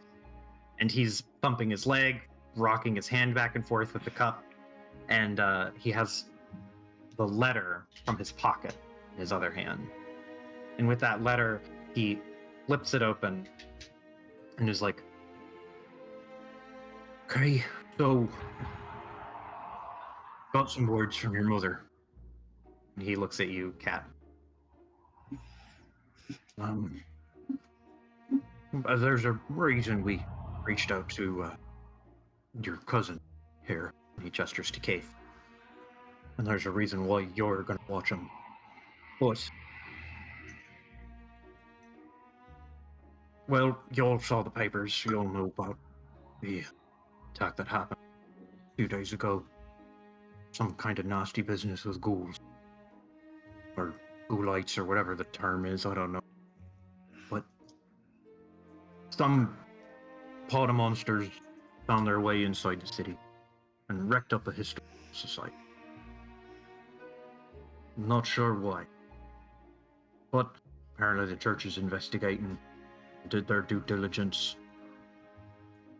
And, well, Your mother got reached out to by someone claiming to be from the church. Now they're wanting us to dig deeper into it. One of the artifacts we procured from them went missing. None of the other artifacts tampered with at all. Such nonsense. I'm not sure what they expect us to do about it. I mean, he kind of raises his eyebrows and shrugs because Mad Cat knows you know your shit. And he looks at you, Keith. Keith hasn't even looked up, they're still reading. The gist of the letter, it goes into more detail, but it details out that the day of the attack, the details that she received. This is a letter from the mother, secondhand, and the enclosed behind it is the letter from the person claiming to be from the church. Neither of these I have handouts for because I did not prepare in that particular way, so forgive me. Shame. I'm a fake gamer. I'm a fake DM, but the mother details out very clearly exactly what you see in the letter from the private contact. And the private contact essentially says exactly that. Something happened.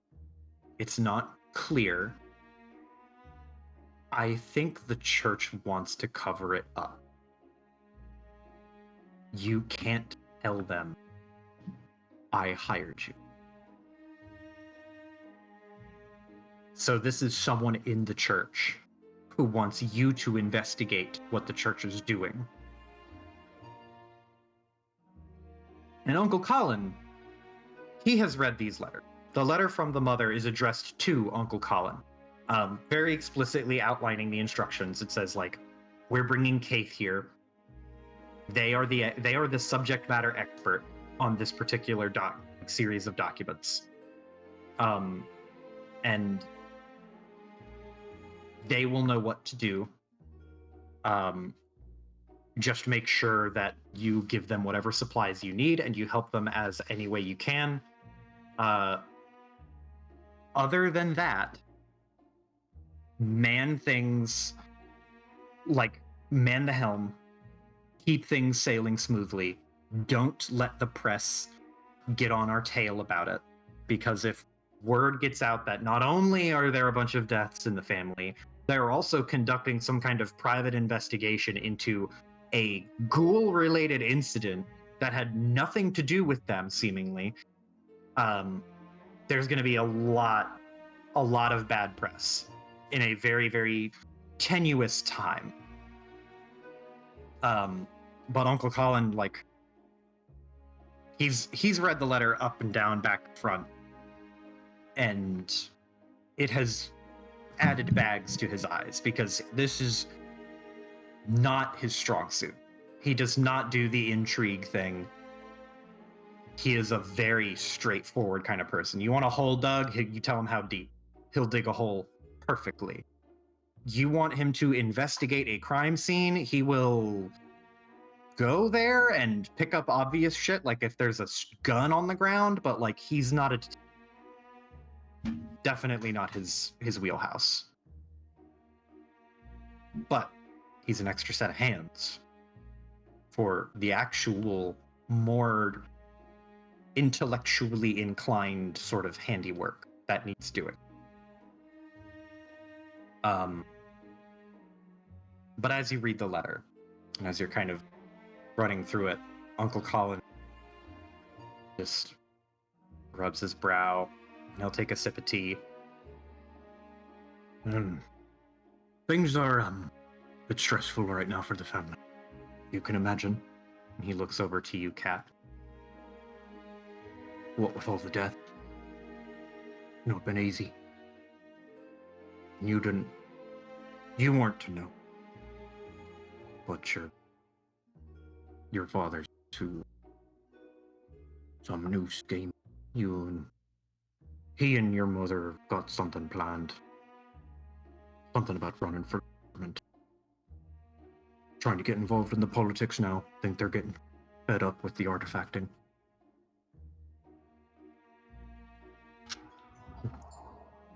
And he kind of looks over to you, Belle. And there's a little bit of like strained energy to his look. It's like, I don't want to be mad at you, but I'm a little concerned and upset, and maybe a little bit mad at you. He just goes, and our last outing didn't go quite so smooth. So, it's got your parents all up in a tizzy. They want to jump ship on what's been working for the family for a long time. Don't blame them. They're nervous. But I think you'll get to the bottom of it, won't you? And he looks over to you, Keith. Keith just sort of swivels very slowly to look at him. I think that's the nicest thing that Auntie Cat has ever said about me in that letter. Just kind of smiles at him.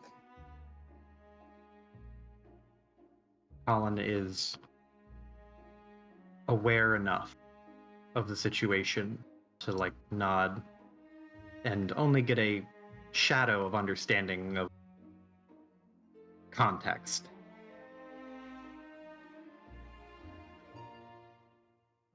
Right.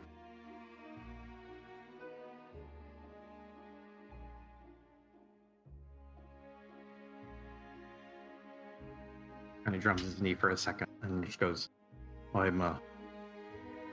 guess I'm sorry you didn't get to see him off. He looks to you, Kat, and you, Keith, and his eyes like dart over to Belle, but he doesn't linger, and he goes back to the cousin and daughter. They were pretty insistent on getting to town fast as could.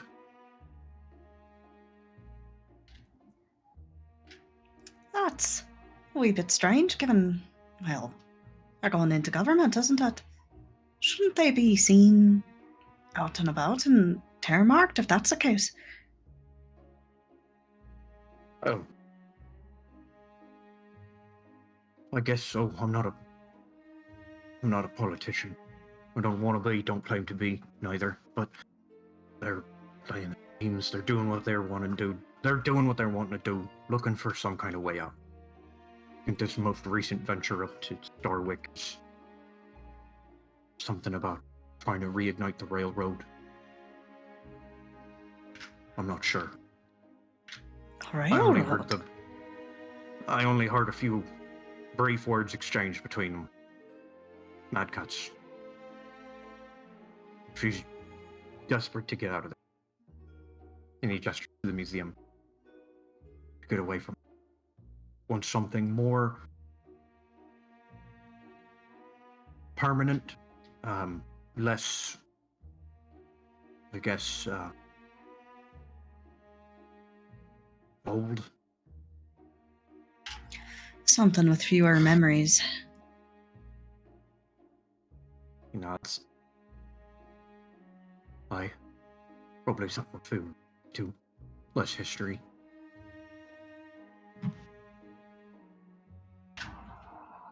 Well, the railroad's a nice thing, isn't it? That's all. It'll be good for everybody, won't it? As she's saying this, it sounds almost more like she's trying to convince herself. And she starts walking, and she had not poured herself a cup of tea, but she does so now that everybody else has had one. So, we'll be looking to do a bit of investigating then.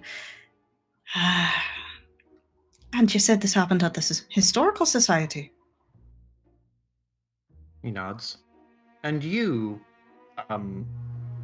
Kat, are the most familiar with the Historical Society. So, in Termark, the Historical Society is in the western portion of the city. And in particular, it is in the 5th district on the west side of Termark. You will know that the 5th district is the district run by Governor Zampano. And Governor Zampano is close, reasonably close, with your father. The Historical Society was meant to be a sort of like a mini museum. In the same way that like a nature center isn't a zoo, a nature center will have some animals there. The exhibits at the Historical Society would be some of the less overtly rare but still very valuable artifacts that you have. They would allow you to cycle them in and out, with the intent of educating people, as well as trying to pull them into the museum. And the governor of District 5 has always had a penchant and an interest in the mystical. He's an avid history, like, not fanatic, but he is a historian in aficionado.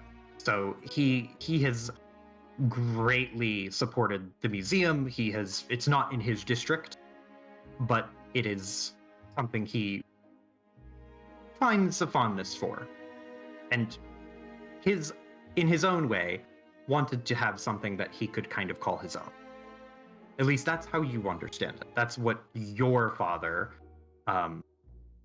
Hattie Solemn, impressed upon you.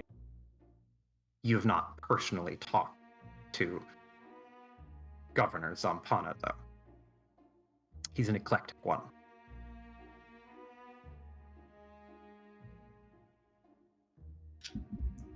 Kat pours herself this cup of tea as she reflects on this,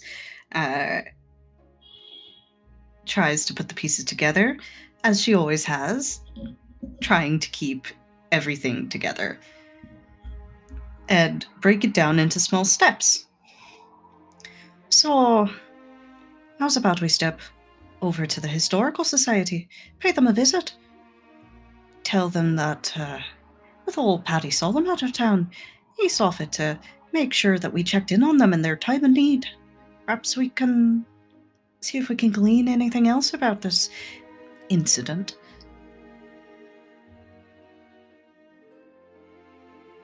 At that, Kate just kind of picks up their tea and downs the entire thing, rotates to Bellamy. Have you finished your cup?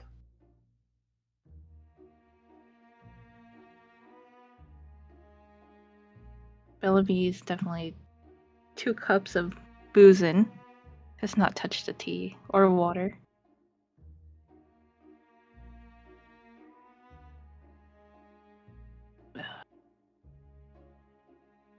I'm supposed to be watching after you, so whenever you're ready.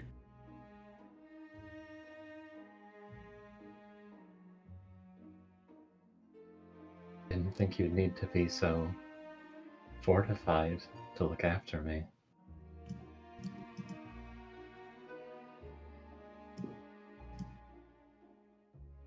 Bellamy shifts.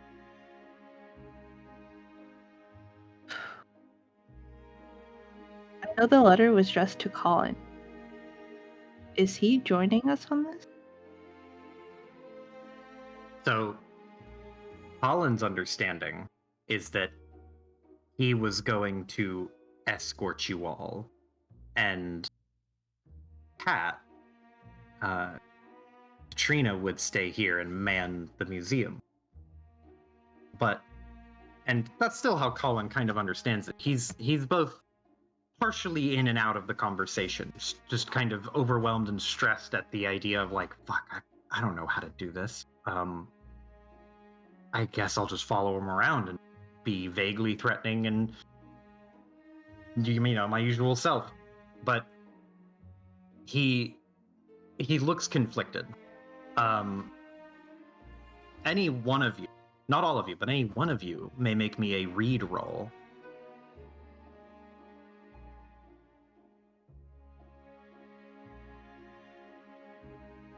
Is anybody particularly partial to doing it? So I'll do it and I'll fail right in front of you. Do I have best also read. fail, but I feel like Bellamy would do it because that's the boss man. Yeah, go for it then. Mm-hmm. Mm-hmm. Get him. Oh god. Is So- again. It's alarmingly consistent, but Bellamy, like, looking up and down at Boss Man,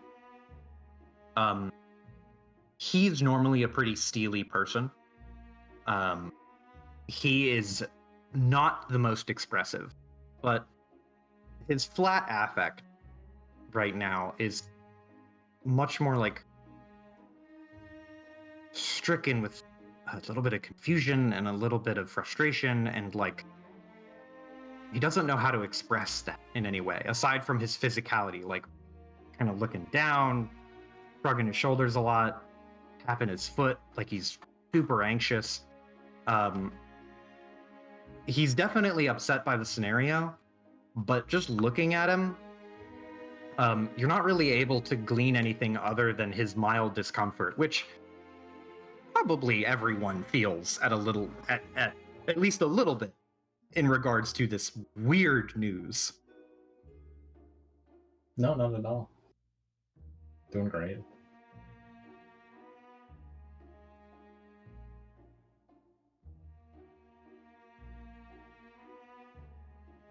Kate is going to look over at Uncle Colin with his jerky knee and his tea and just say, Uncle Colin, you need your rest. Stops and looks over to you, Kate, and just goes, "What you mean? I'm well rested." Don't look well rested. Have you been sleeping okay? He pauses and he'll say, "Been sleeping all right? Not worried?" If anyone else wants to, you can make me a read roll and fail right in front of everyone. Absolutely. I will not spend any of my 0 drives in cunning. It's a 3. The man does not emote much. His, again, flat affect, it just kind of colors his entire speech pattern. It is hard to read any sort of emotion other than disgruntled out of his general demeanor. But he's not. He is seemingly determined. But at that sort of mention, there's a little bit of that Kinsla stubbornness rears its head, and he looks at you, Kat, and just goes, "We're gonna go do this investigation. Sorry you can't pal around with your cousin, but you stay here, man the fort. We'll go take care of this and hopefully put it out quick." Are you sure? Because from where I'm standing, it looks like you could do with a bit of rest. Bellamy will stand from his seat and put the teacup back on. Not coffee table, I'm assuming. Tea table? Tea table. We're an Irish family, god damn it. We're an Irish family and we like tea. Boss, I think I got this. You don't gotta rest, but I feel like you should hold down the fort.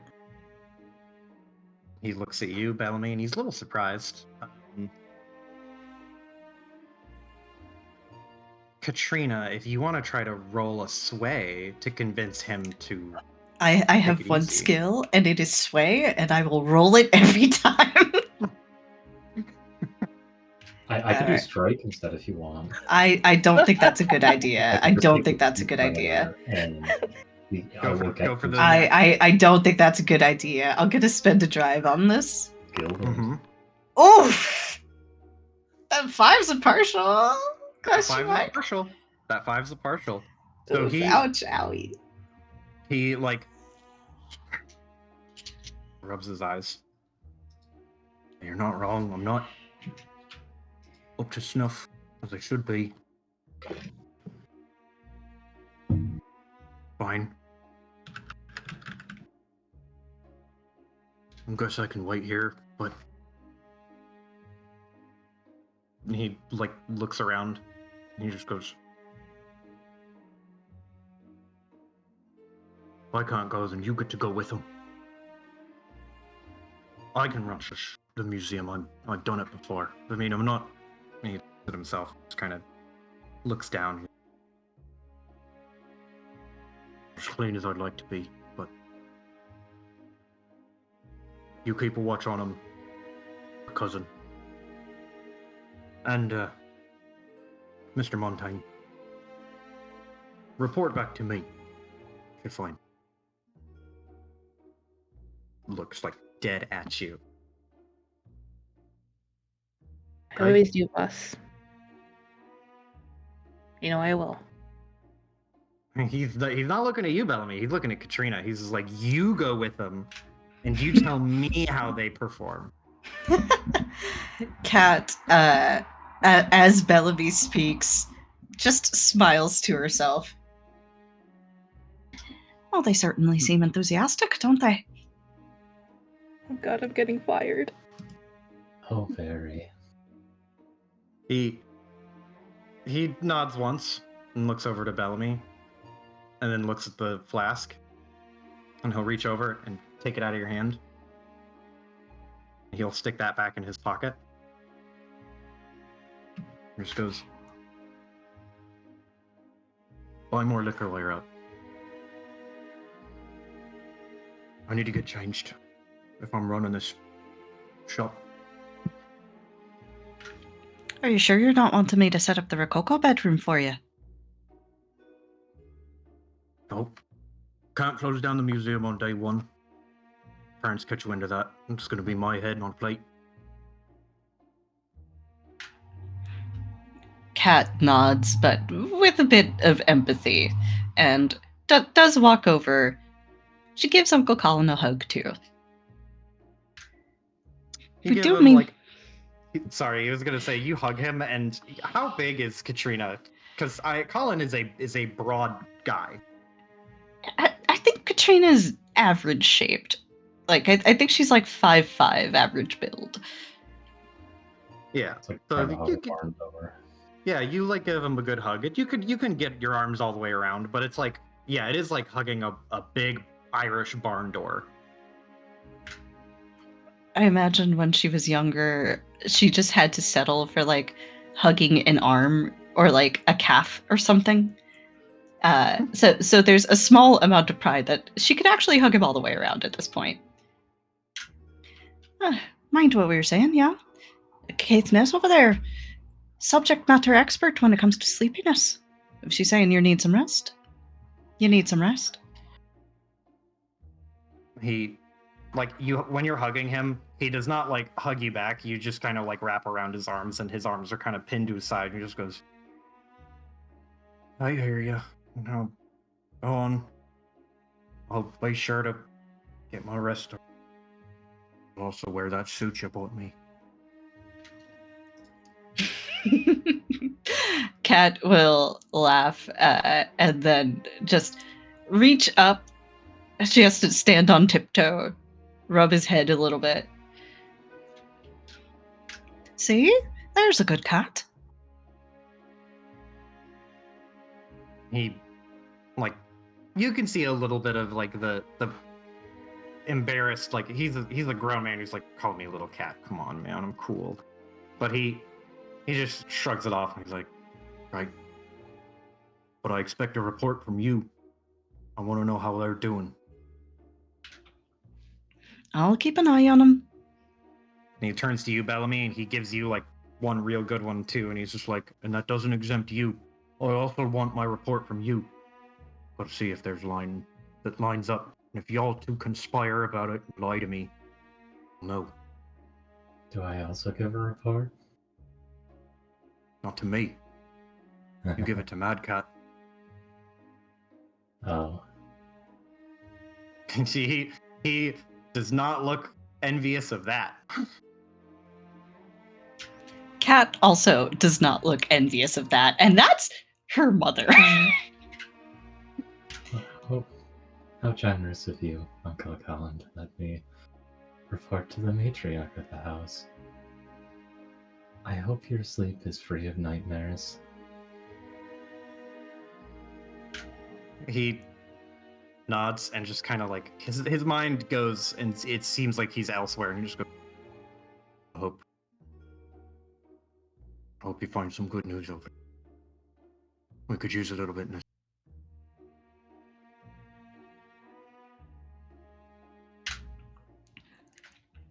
Just you wait, Uncle Colin. We're going to go over there and they're going to say, "Oh, we found King Tut's tomb."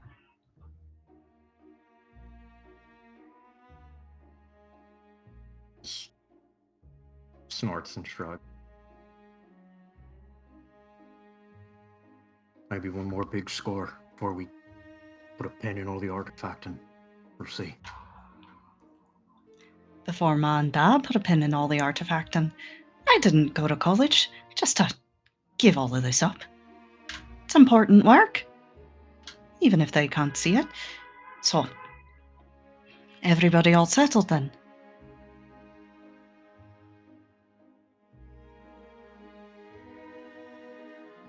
Well, I'm quite ready.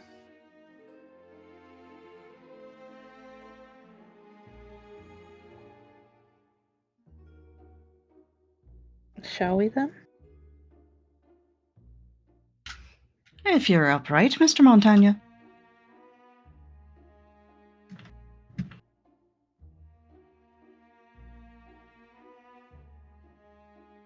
I'll be fine. Okay.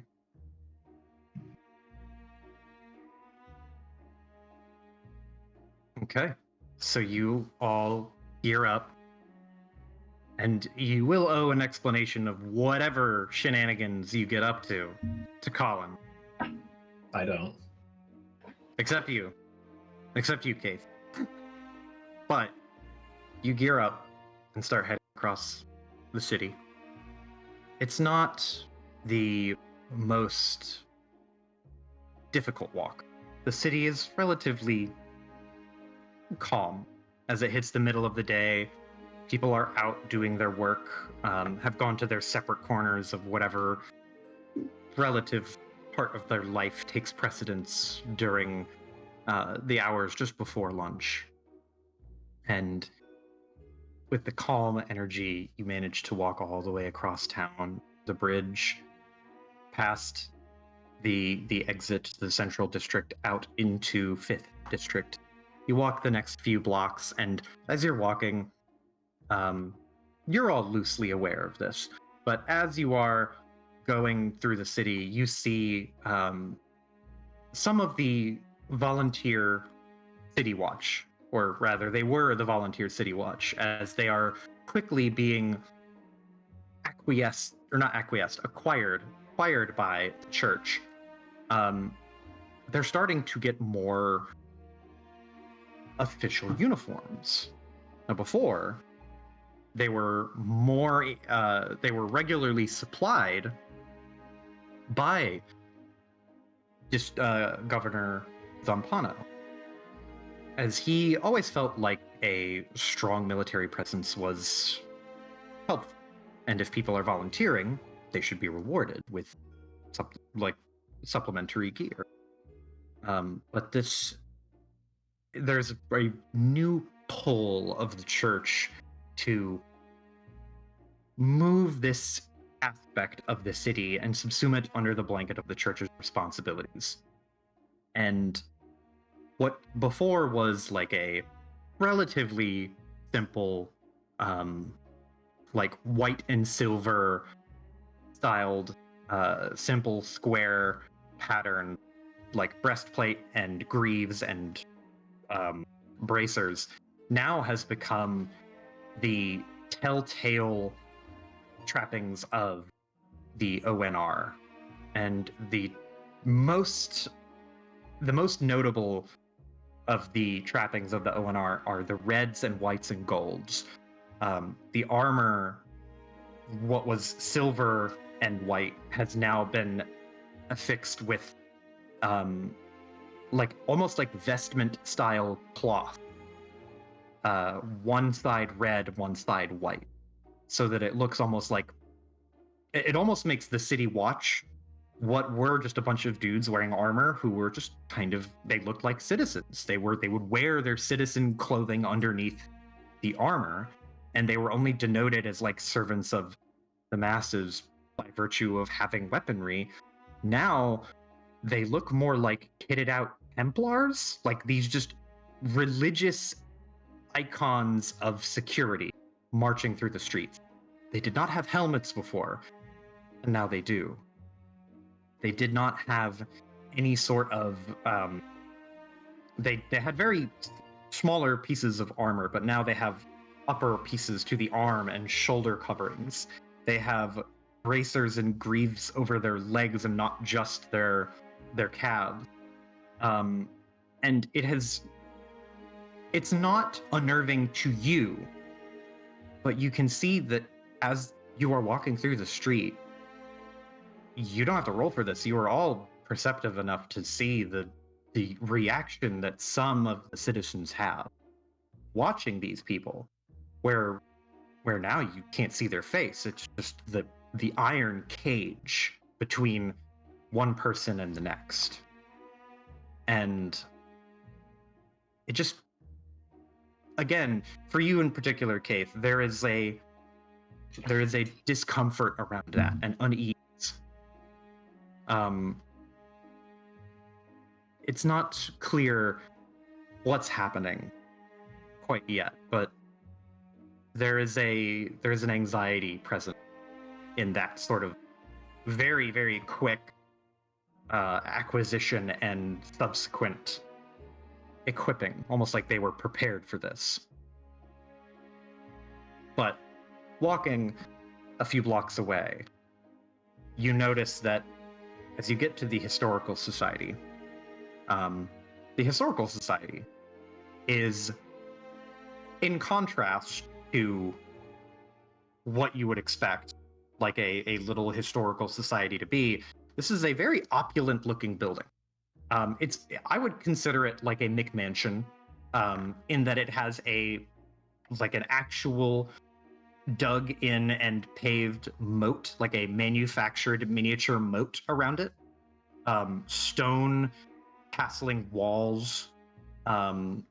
It has like actual banners that are like the symbol of the Historical Society, which is a phoenix, as you are rising from the ashes from the history of the new, like the old world rising from the ashes of the new. Or the other way around. Other way around. Yeah, you know what I meant. But, I don't know that one. I think I like that one. Fuck the banners feature the phoenix, and they are more coincidentally similar in colors to the church, but this building and the owners are not directly affiliated with the church that you're aware of. But there are, of course, similar red and oranges that you can see. To the untrained eye, you would think like this might be some kind of religious structure, but it's not. However, when you approach the Historical Society, given the recent failure of previous security measures, they have upped security. The Historical Society has been, the church wanted, cordoned off. There are ropes covering the front entrance. The bridge is down, so you can easily walk over the moat, but there are posted inquisitorial guards, and these ones, they are not city watch guards. These are bright red, like intense heavy armor, wielding halberds with banners on them. Like these are more intimidating, and very directly affiliated with the church. They stand at attention, prevent anyone from entering. And I'm gonna step away for a second because I gotta use the bathroom. Fair and valid.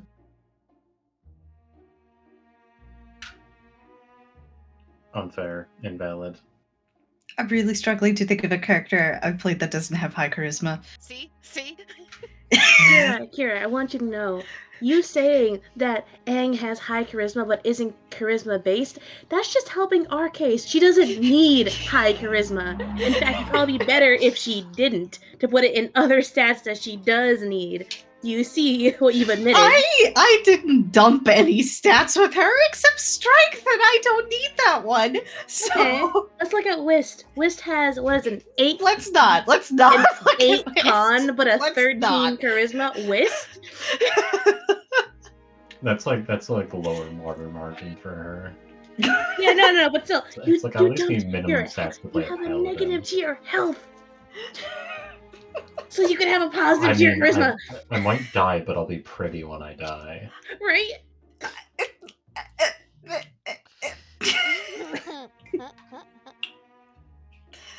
I don't think Yumi had very high presence.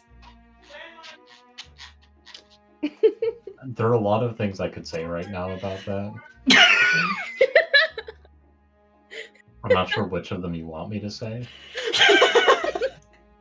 Smart answer. Saria's high presence You too. literally play sorcerers over wizards because they're charisma based. I like witches too. Ma'am. Witches are cooler than wizards. What do you want me to say? Incorrect. What the fuck? Coming from you. Like a wizard can be a witch too.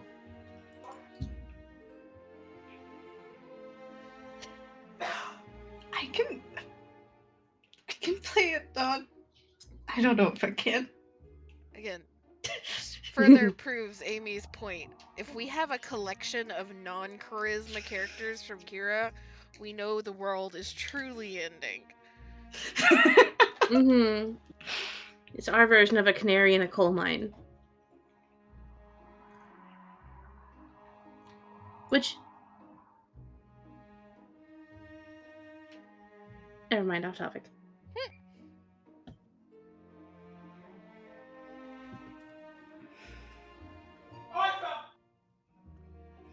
What? Hi, Mr. Amy. Sorry. Let me close the door.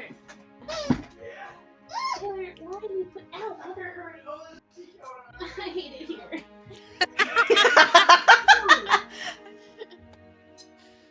Hey, that means you and Kira have something in common right now.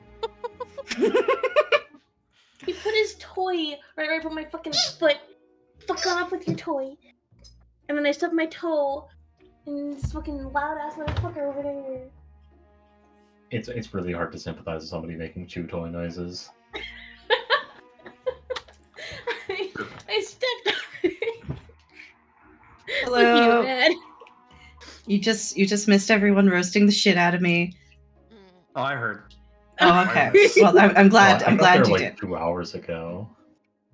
Also, this is the Warmy. For those of you who always wonder what Aw. I'm doing at Warmy time. Wait, I gotta see.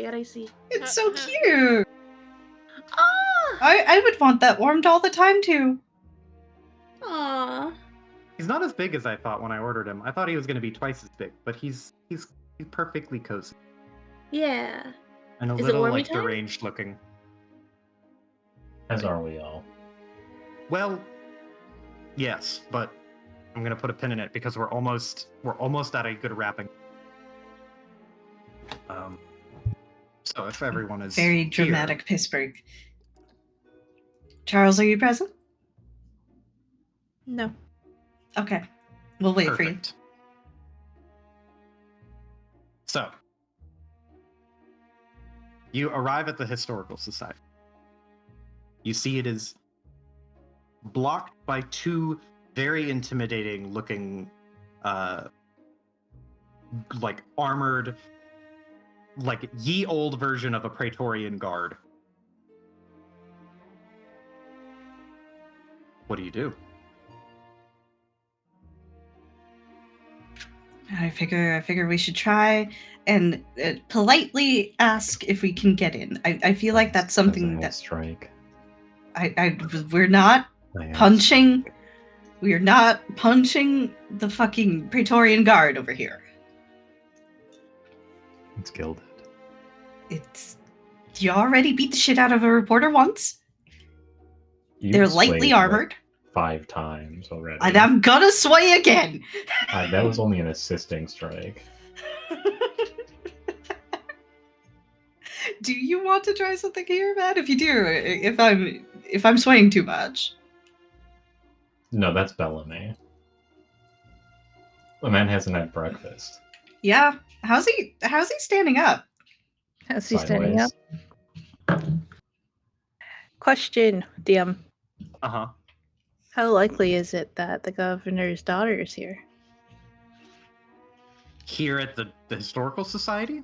Yeah, if he's got a thing for it. Given that there are the 2 church guards out front of it and it has been cordoned off, she's probably not here. But you're not 100% sure. You don't know where she is. You haven't talked to her for at least like a day at this point. And you do know that she does have her own agenda. She is not a perfectly law-abiding citizen. Follow-up question, what is her name? Oh, her name? Gloria.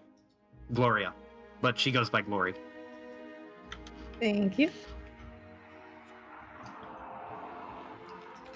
So, if nobody has any better ideas, or ideas other than strike, Okay. I will have Kat walk up to the guards, bright, cheerful, well, perhaps not cheerful given the circumstances, but, approachable. Good morning. I'm Dr. Kinsler. You've probably heard of the museum. I was just wondering if we could have a word with the Historical Society folks over here. We heard there was a terrible tragedy. The guards immediately, like, as you start to approach, they stiffen up and kind of widen their stance, like in this sort of, oh, no, you don't, kind of way. And when you ask that, you could have a word with them.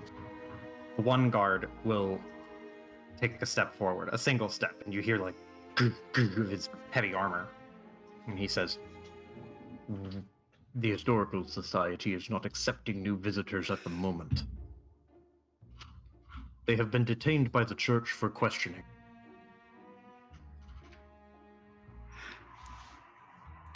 Okay, so everybody involved has been detained then. Let's see. Should we try and get in to take a look around, do you guys think? Or should we try and see if we can track down the governor? I can think of a possible line that could help us get in. Yeah, by all means, if you want to go for it. I mean, not me. This okay. is on you, buddy. I got 0 All right. sway, my friend. All right. Well, you you keep could clowning on me take- for swaying. Look, I can strike them at any moment. Give me the word. They're least expecting it. Yeah. These men are too busy being stiff. You have to be like water, or you get punched in the face, and you aren't ready for it. You could say suggest that the Kinsler Museum has loaned something to the Historical Society, and that they don't have a right to seize and hold Kinsler property, given that something happened to the Historical Society, and that you, by rights, can go in and reclaim it. You know what? That's a very good idea. I will go with that. As they say that everyone's been detained, Kat sort of feigns a surprised expression. Oh, well, that's a great tragedy. But I do have one small quarrel. You said they're being detained, but we're given to understand that there was a bit of a trouble involving a Kinsler artifact in there, and that does belong to the museum, so I'm afraid you don't have the right to detain that from us. So if we could at least take a look at it, make sure it's all right. Give me a sway roll. Making a fucking Alright, sway. got any cunning drives? I've still got drives. I know, but we can assist Got with drives on those. I will give Kira a drive. Okay. Okay, so that's 2 total, because I'll spend 1 on this, correct? Yes. Yeah. All Yeah. A mixed success. Okay. So, the guard, you can't see his face. His face is completely covered by the iron mask. And you after you finish your thought, that pause, and there's just an uncertainty as you're just kind of like. And the guard says, "We did not detain any property of the Kinsler family. If your property is on the premises, you are welcome to take it. But if you are at all involved, we will be questioning you. What property do you claim?" GM, what property is in there? What did we loan them? It was like a book, right? There were books? So there were several documents of right. old religious texts. Mhm. These were effectively like older pages of some, full clarity. Matt could probably come up with a way cooler thing, but it was going to be some religious, like old documented, like old form of a religious document, like a text from an dated version of the Bible. So the Dead Sea Scrolls. That's the one. Yeah, the ones that you see in the History Channel memes all the time. Or we could do one of them sinful Bibles. Mm-hmm. It's actually a bunch of papers, ancient documentations from the from Bible Black. Oh my god. Sorry, I prefer the New Testament, Boku no Pico. Oh my god! Y'all realize you're on stream, right? I know, right? Like, No, we're out of the first block where you lose your sponsors if we say anything like that. At this point, the sponsors are tuned out. We can say whatever we want. oh my god! The machine learning will eventually get us for doing this. True. But I like to believe they've very been true. memed too far past the point of being able to like comprehensively diagnose Boku no Pico. Here's me just like, I don't think I'm gonna stream this anymore. So I'm gonna activate this scene so you can see the actual historical society. The moat is much smaller than this. It doesn't go like this far out. But to give you an idea, you're all standing right here at the very southern point of the map. Can we see like the vast amounts of blood? No. That's Not yet, at least. people don't even have that much blood in them. There were a lot of people. So They anyway, also weren't people. So, I guess we have 2 options here. We can say that I could try to use focus to be able to describe more fully what they are, to try to be like very exact about what those are. yeah, that sounds pretty good to me. You could absolutely use focus to give a very precise description of exactly the property you're looking for and what you claim and want to get on the premises. I will say, of all of you, someone want to make me a read roll really quick. I've got read. I haven't rolled read. I didn't get to roll that earlier. I'll do that. You can roll a read. It's in the same group. No, I won't. No, I fucking won't. I will not read. Yeah. My name's Kat, and I never learned to read. Two illiterate cats? This guard is very much just like, all right, what What is in the historical society that's yours? You can make a focus roll to describe precisely your document. Anyone want in on this?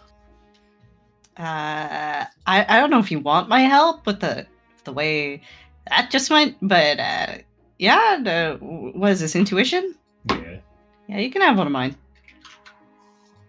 Kat will, as they're questioned about this, while speaking to the guard, gesture over to Keith. We've actually got an expert here, so Keith, why don't you tell them? Oh, God. We're so good at this, guys. Let me probably spend a resistance here. Okay. So I will say, for you spending a resistance, you can describe it enough, and the guard, like, you still can't see the face, but there's a slight nod, and then he leans back a little bit and will look to the other guard and say, "Go fetch the documents that they are requesting." And the guard will nod and outface and walk in to the open threshold and into past the like roping and stuff that to cordon it off. As This is the part where we tell them that those documents are too important for a bunch of guards to handle, and if they damage them, they will die. I was gonna suggest that you guys try to get in there while Kat's distracting them. You could definitely hide. You could definitely just move and just fucking sprint. These guys, I like flat out cannot catch you if you are at a dead sprint. They are in heavy armor. I think Kat would want to distract them a little bit enough for the other two to get in. So I think that's the route that I will have her go. I will extend you an olive branch as well and say, if you want to roll control, to say like, whoa, you can't, a big ass dude in an iron suit handling ancient paper? Are you out of your fucking skull? Get out of here. And you demonstrate with control the finesse with which you will handle the documents. You could use that to convince them rather than sway. If any of you have control. I don't. I've got control. I was going to tell you I don't have hide or move. But you got control? I've got control. It's got shoot in it, and that's something you can do to inflict harm on people. I will spend a drive. Anyone want to toss in a nerve drive? Sure, you can have my one nerve drive. Careful using all your drives. Alright. Hey, there's a 6 in there. That's easy. So how do you, like, this guard tells his friend, like, go get the whatever the fuck. And like, they're clearly, they don't care. You are asking security guards to go and get you the glass Fabergé egg in the like glassware shop. They couldn't give less of a shit. But you stop them before they get too far. So how do you convince them? Keith is going to go to the guard that's not turning to leave and kind of innocently go, "Oh, can you hold this for me for a second?" and try to hand him their book. And they're going to hand it over in such a way that he kind of fumbles with it and can't really grasp it in gauntlets without tearing the pages. And then just kind of look at him and then look at Kat. It's like, you see what I mean? You go to hand him the book. His hands in the gauntlets. He's holding the halberd in one, very sturdy. In fact, so sturdy he probably wouldn't even drop it. You go to hand him a book, and he can't open his hand more than this. So it's like, insert the book, please, to my hand. And he doesn't, like, again, it doesn't bat an eye. Like, you just hand him something, and he's like, reflexively, his brain is like, must take. And it just goes onto the ground. When it lands in front of him, you then realize, or that you then see the physical manifestation of oh shit, I can't bend my knees that well. Like, he looks at it on the ground, and you can see his like metal face just. He can't even bend over to get it. No, absolutely not. This armor is extremely protective, not flexible at all. Cat will smile. As you can see, requires a bit of a delicate hand. Well, we don't mind taking care of that for you. He just, you can't see the frustration on his face, but you hear it in his breath. He just goes, hold it. And then the guy he's probably 30 paces away. He did not make it far. He stops and turns back. And he like waves a hand. Well, he gestures with the halberd to come back, and the guy like turns and it's like a tiny Gundam walking back towards the on-ramp bridge. He walks up and just goes, the artifact is delicate. They're going to take it. I don't see the harm in it. And the guard who's standing there, you get the impression that the dude said that looking for like, this is fine, right? This isn't gonna get me in trouble. And then the other guard just stares at him. Does not have an answer. He just goes, he looks back at you, Kate, and then he looks at you, Cathus. Then he looks at Bellamy and raises can't see it. He raises an eyebrow, and then he looks to you, Kate, and says, fine. Get your property and be on your way. Thank you very much for your consideration, and I think it works out for the better. After all, if that artifact had come to any harm, there would have been quite a difficult insurance payment to settle. There's an uncomfortable, seated like posture that you can tell without even a reroll. Like this dude is now a little humiliated because he realizes these are supposed to be intimidating brick wall looking dudes. Like they're in the impractical broad bright red 40k armor that looks like hyper fucking religious, and they're like, yeah, we're really cool. And then you just are like, pick that up. And he can't. He fucking can't. Book, if you're so great. Yeah, and it's just like there is humiliation underneath that red, that sterling armor. So he very, very much is just like, just fuck it, just go. Just stop looking at me. Just get him the fucking, go get your thing, I don't care. Smiling, Cat will start walking in and stop to make sure the others are following before heading all the way in. Kate will lean down to pick up their book, and if anyone looks, they've been doodling ghouls in the margins of it on the way over. They apologize to Madame Blavatsky as they pick it up. I'm sorry, Elena. You didn't deserve this. But then we'll come along.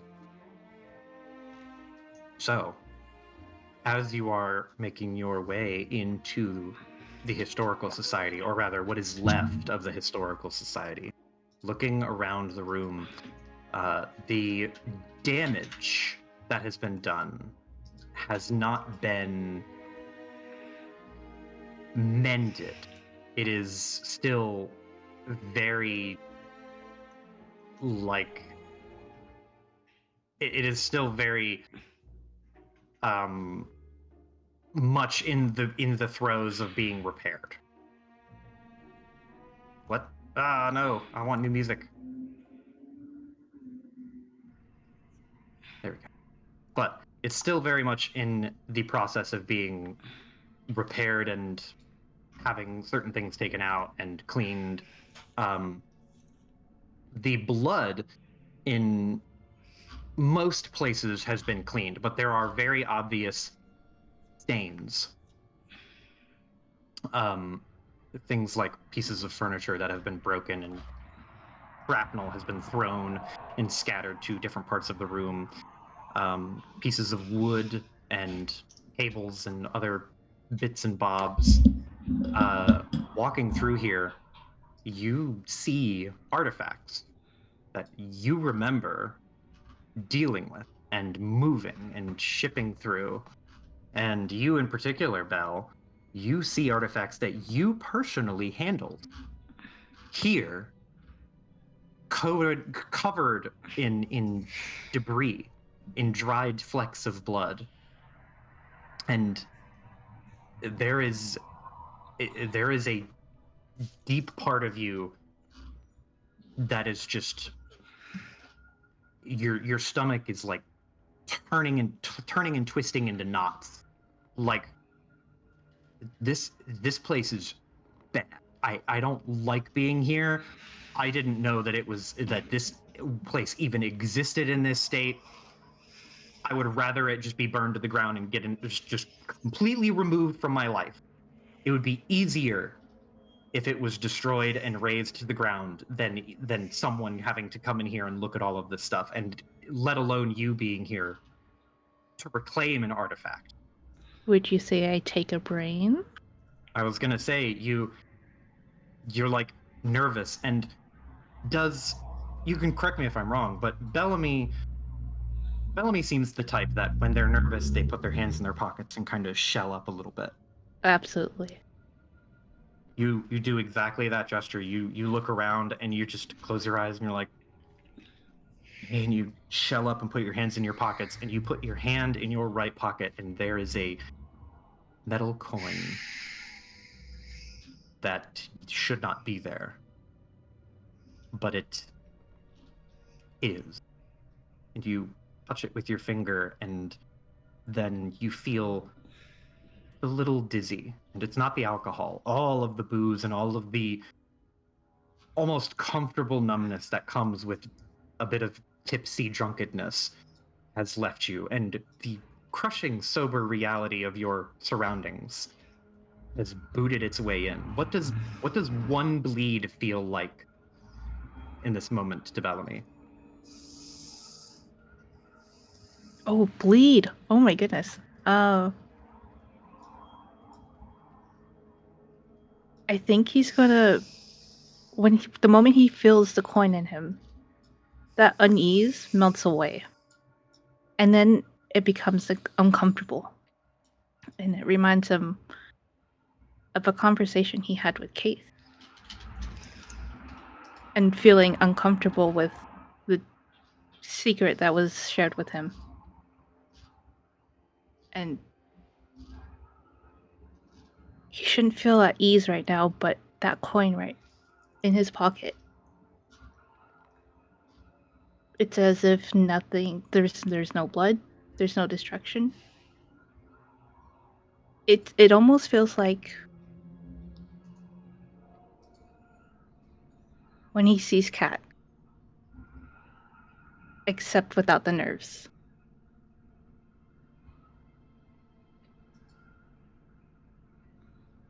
That uneasy calm from the coin cuts through your anxiety like a knife. And it is, at the same time, incredibly noticeable to you, but you don't care. Like seeing the needle with morphine go into your skin doesn't bother you. You welcome that, like, that instant numbing satisfaction of familiarity that comes from that little coin. And you feel okay. Supernaturally okay.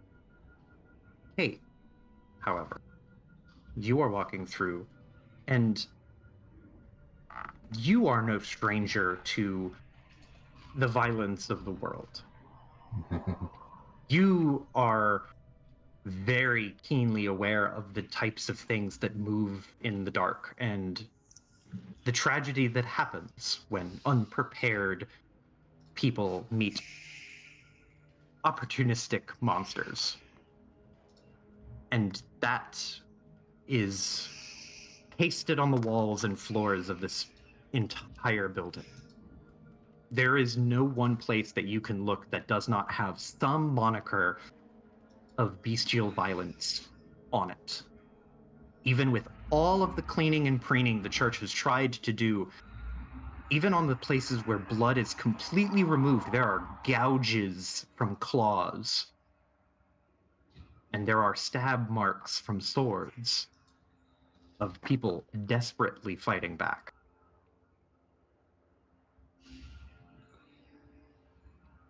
And you take a brain, just seeing it, just being exposed to this. How does it feel to take one brain? It feels good. Up and down their spine, something's right about being here like this. Both sides of Termark, the facade by day and the scum and villainy of the night, neither of them were made for Cave. This world wasn't made for Cave, even when it was unmade than the way that it is now. And it's only in those edges where things are wrong and everything is falling apart that they really feel like they fit in, that there's a place for them, that it's almost like having parents who love them.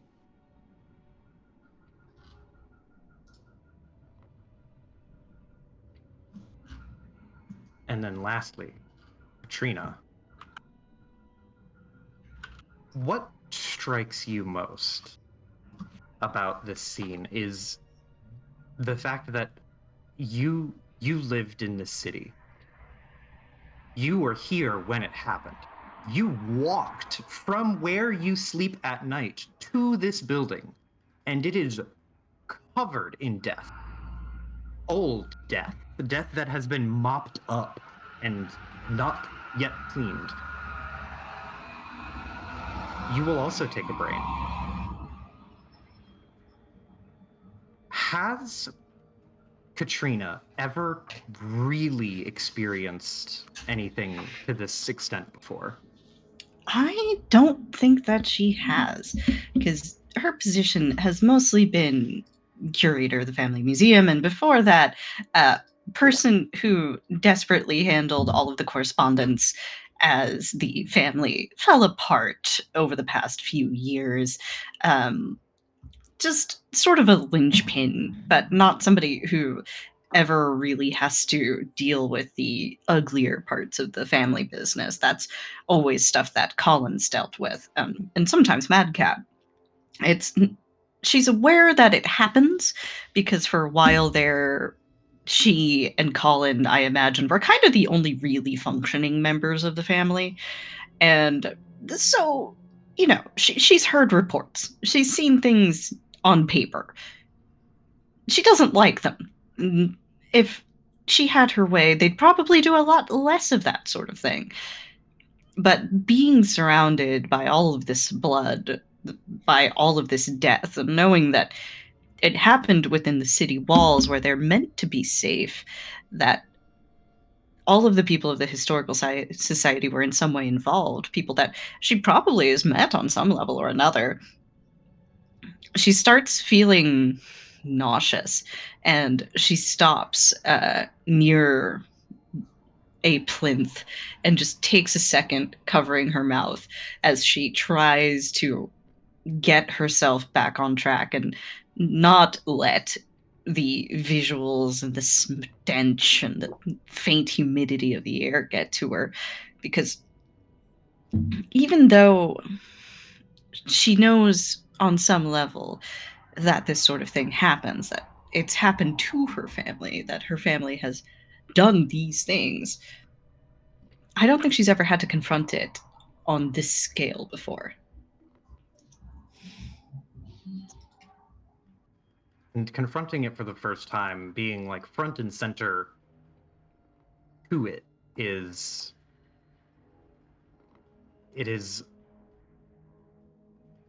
awe-inspiring in a negative. Striking. And as you walk through these silent places, you can feel like the heavy weight of this place just weighing on you with every passing step. There's a lot of artifacts here. Some of them were almost near and dear to you in a way. Ones that you remember being excited to procure. And similar for you, Bellamy, some of these artifacts were easier to reclaim than others. You have memories of palling around with people on some of these excursions where nothing went wrong, where everything was totally fine. You simply loaded up and went home. And as you make your way through to the back area, moving up and finding the stairs and going to the second floor, where more of the artifacts are laid bare in an open floor plan, you can see now the glass case, which you personally organized, Trina. The glass case where those pages are supposed to be is empty. Not destroyed. Empty.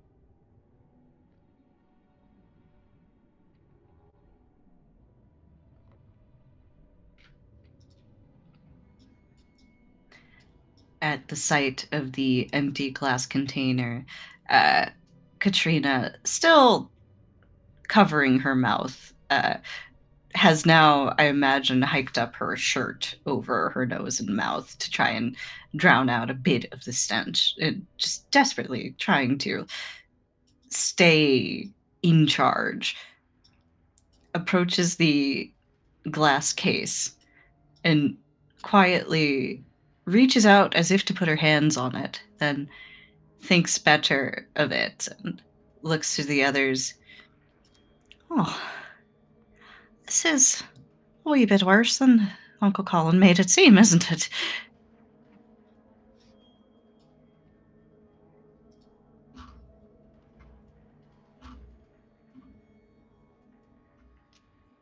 Oh, it's not so bad, is it? Plenty of people over the ages have died for these things. Wonder a few more.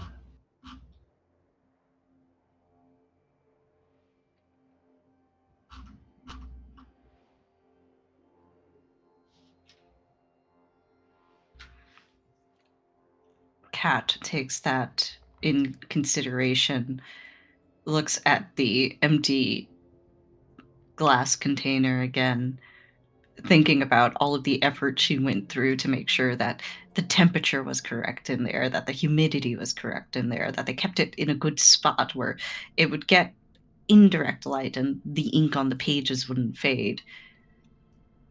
Takes a second.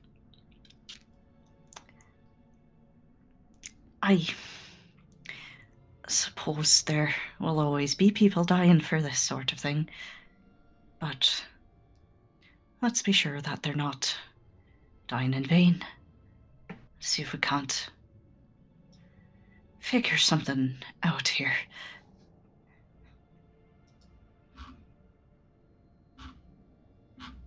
So, Kate, can you make me a sense roll?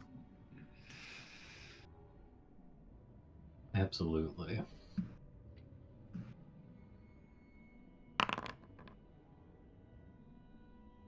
Okay. So as you are walking on the second floor here, and in this more open area, wondering at some of the artifacts and little areas that had been arranged, that feeling comes creeping up the side of your spine and into the back of your head. And it's heavier here. It's more present. And it almost feels like it's giving you a direction. but you're not sure. I'll let you pick. You can take 2 brain marks and know exactly where to go, or take 1 and not. You're given the option to take a brain scar. Or not a scar, sorry, just a mark. Well, if it's 2 marks, I would go to 3. Ooh. I'll do just 1 then, because I don't want to give you a scar just yet. So you can take 1 scar and know 1 mark and know exactly where to go, or take no mark and know that there's something here to find. Yeah, I'm taking it. Okay. So you have that just pittering noise in the back of your mind, and you feel it knocking, almost asking for permission, and you welcome it. That weird feeling. And it seeps into your brain like a cold water washing over you when you were in the shower. And immediately you feel a familiar cold. That is a stone cold, concrete hole of darkness that you know is here. Not just any sort of hole, but a tunnel. And you feel it reaching out and just pulling and tugging at you. Hey, Katrina and Bellamy, you are wondering where the documents had gone, looking around. And as you are figuring out or trying to figure out what to do next, what the next move is, where the documents could have gone, what could have happened, all while trying to shut out the horrors of just the general area, you see Kaith almost in a trance of some kind walk or start walking with a very, very direct purpose as they walk over and back and down a flight of steps. And they walk over to one of the corners of those like stairwells. And in the center of the stairwell, Kaith will stop. And Kaith, you open your eyes and realize you had, walked yourself over here. And beneath your feet, you feel it. The hole.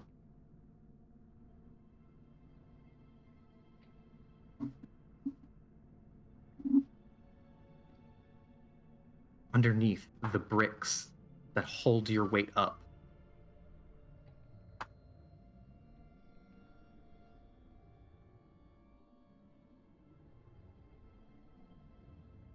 What do you do? For a moment, Kaith just stands there, sort of feeling the pull, sort of swaying a little like somebody who's caught in a current, not too strong of a one to sweep you away, but enough to pull at you, and you know if you just let go, you'd be gone. Intuition is the most important thing to an academic. You can spend untold hours, you can waste years of your life. You may not consider it a waste. You can get a degree for it, certainly. But none of that will matter without intuition. You'll be able to perform a function, but you won't be capable of inspiration. And so they've always trusted their intuition. It promised something more than the simple goings about of a day. And for a moment, they think about what would happen if they just reached down, grabbed the bricks in their hands, and started digging. What would be in that hole? What was waiting down there for them? What was pulling at them? And imagine while they're doing that and sort of crouching towards the ground and staring intently at it, it would be around the time Kat and Bellamy, if they're following, would stumble upon them being very normal. Yeah, I imagine that when Kat spotted Keith walking away, she looked over at Bellamy, tilted her head quizzically, then looked back to Keith as if asking Bellamy if this has started happening often. Actually, on that, do you think this would be something that Keith would have often done when they were kids? You know what? That's a good point, considering the relationship that Keith had with the estate. So yeah, it could be something that they did a lot when they were children. So if that's the case, then rewind and Or like they're still doing that, or yeah, I Mhm. guess more like they're still doing that. It's a thing that you thought that they had worked through and dealt with, that it's like no longer an issue. But here it is again.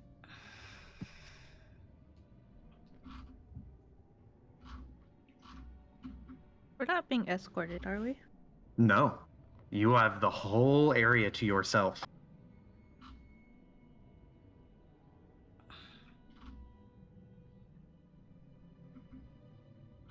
Did you both, Bellamy and Katrina, follow Keith into that tower, that far tower? I think Katrina would, and I think she would want Bellamy to come along as well.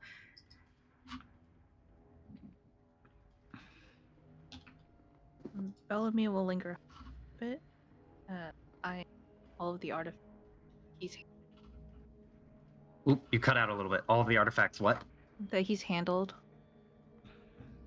and I think only after Cat has stepped out of the room, he'll start to follow. Okay. So, Keith, you are wondering about just what would happen if you were to just tear into the stone and get to that tunnel you know is there. And you don't lose yourself in that thought, but you linger on it for a bit. And you're not sure how much time passes, but you hear steps coming down the stairs behind you. And Katrina is there.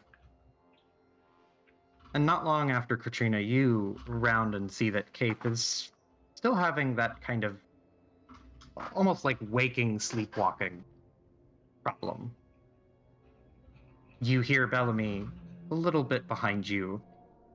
But just before that, as you go and stand next to Keith's, you feel something that you felt you've always kind of had a little inkling, but it is unmistakable here. Roll me a focus roll. That's me. Yes. All right. Katrina. Let's. Or, sorry, not focus. Sense. Oh, okay. Well, that's gilded. That's slightly better for me. Yeah, sure. I'll spend a drive on that. Why not? Sounds cool. Bro. So, damn, you it's really good being lucky.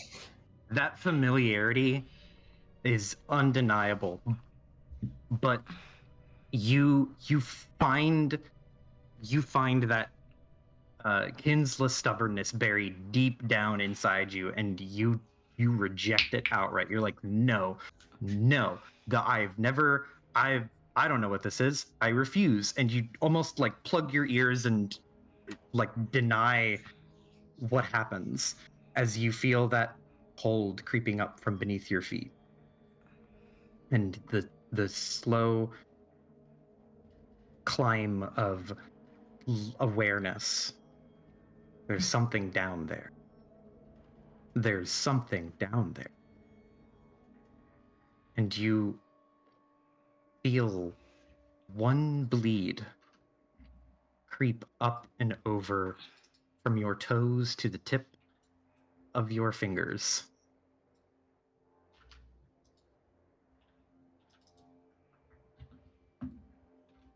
As this takes over Kat, she's standing there next to Keith, and this feeling comes over her. She tells herself, I don't know what that is. It's just intuition. That's all. And she stares directly at the same spot Keith was staring at for a second before tearing herself away a little too firmly. And she, as sometimes happens when you whip your head around, the back of her neck is kind of tingling. Mr. Montagna, could you find a shovel? I think we'll be needing to dig.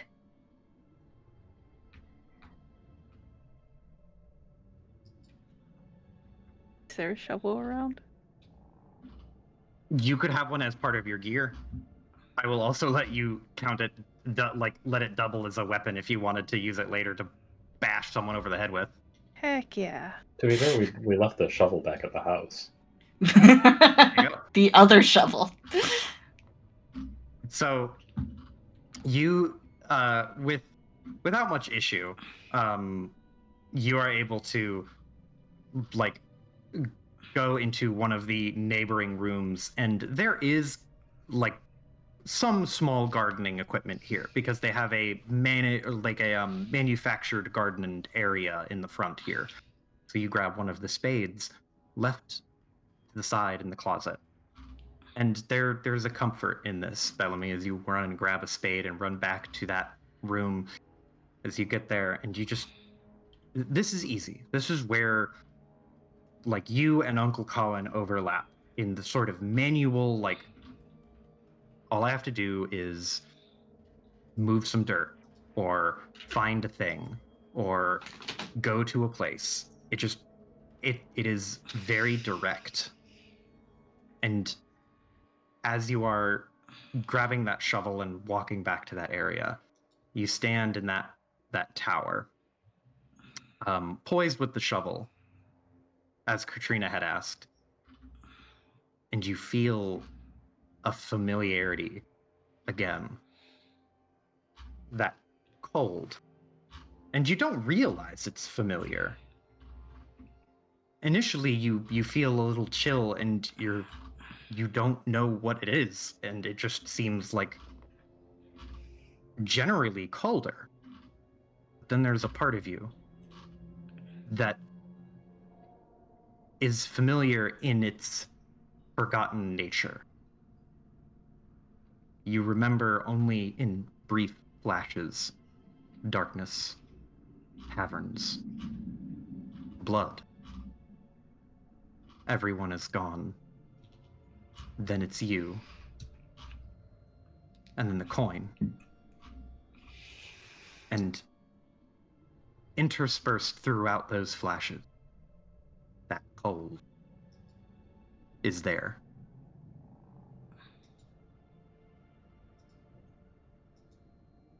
Bellamy will reach into his pocket. Find stuff.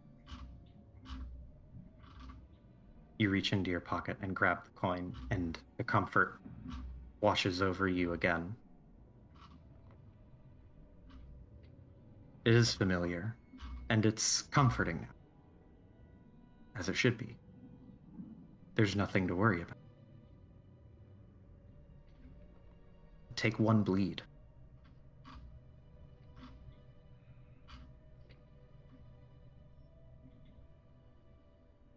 What do you all do? We dig, boss. Okay. You can roll me a strike if you're trying to like grab and lift blocks manually, or you can also roll me a move because you are using the shovel.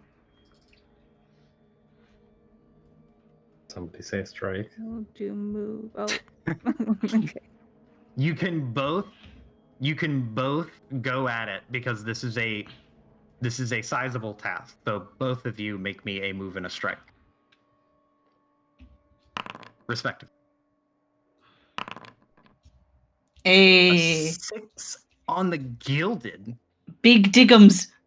Damn, look at you. Biggest dig is.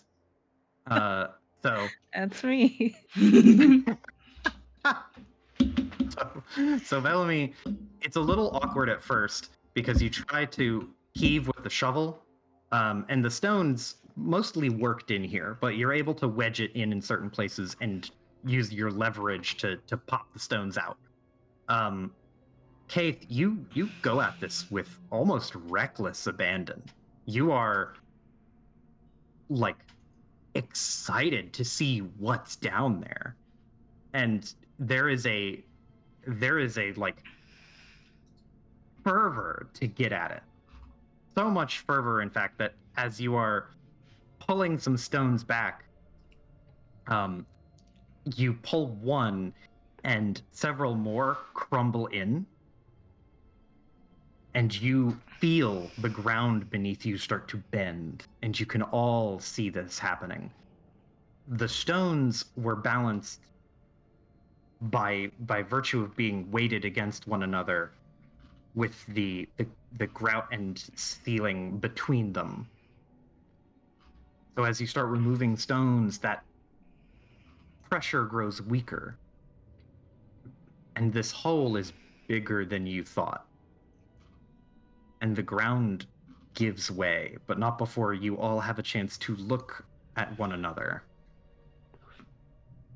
and watch as beneath you, that entire area, that entire tower almost, save for the very edges and walls, bows inward and collapses.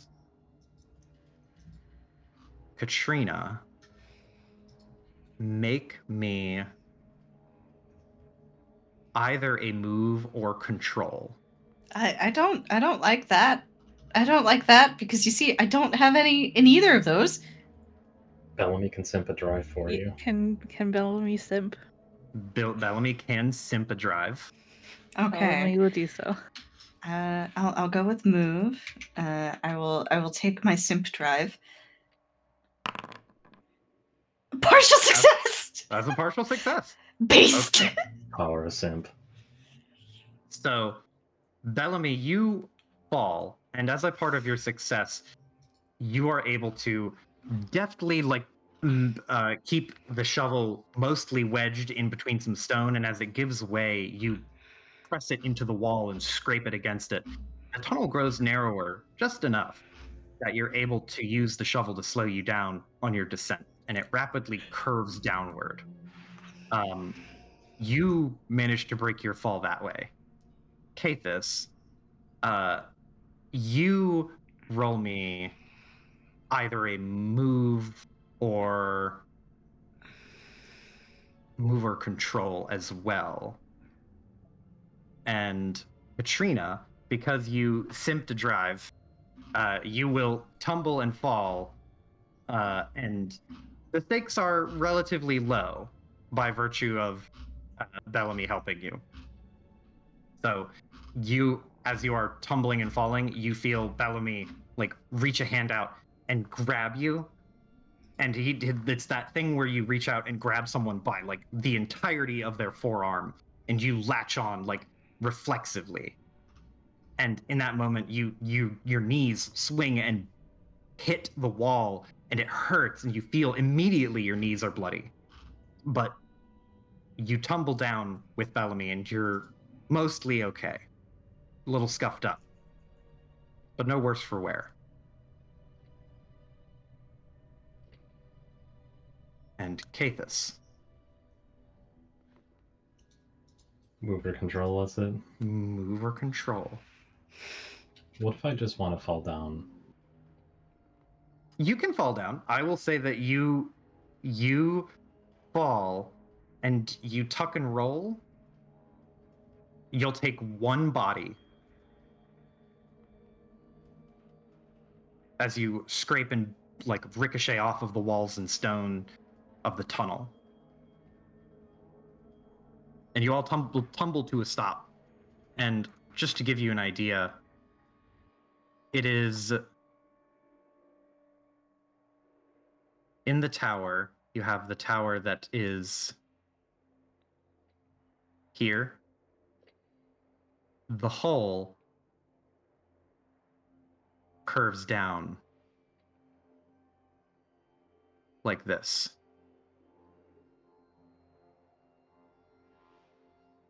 So this entire tunnel structure, this curved piece, it is like one smooth concrete, or not like perfectly smooth, but it is like one smooth transition, one smoothly made tunnel that is pure concrete. There's no stonework. It's like it's almost like a tentacle of solid concrete that reared up, or something that bored a tunnel, caved it on its way out. It is wholly unnatural. And all around you is that cold feeling that gets all the way to your bones. And you can see that tunnel. It goes and goes and goes into the dark. And you don't know how far it goes or where it goes. It goes. And I think we're going to leave it there because it is quite late. And I know that 2 of the 3 of you have early bedtimes. Yeah, that whipped though. Thanks, Joe. Heck yeah. That was great. Hell Thank you. yeah. Thank you, the Kuel, for entertaining me as I experiment with new systems to expand on the weird lore. I am excited. This is very sick. I'm excited to see what happens next. I love the horror movie feel of it too. It is very, very well done. And I think the pacing was good. I like the scene transitions. I think both of you two also did really good jobs with your characters too. Good session.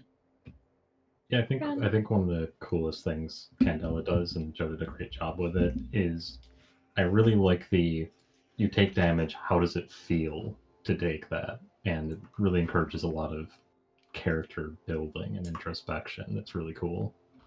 Mm-hmm. I'm excited for the fact that all 3 of you have created characters that are just perfectly woefully tangled together in a horrendous knot of relationships, and I love it. And also, you guys all have your weird little fucked up secrets. It's great. I'm so excited. It's perfect. And thank you, Z, for streaming this. Yeah. Thank you, Z. How many super chats did we get?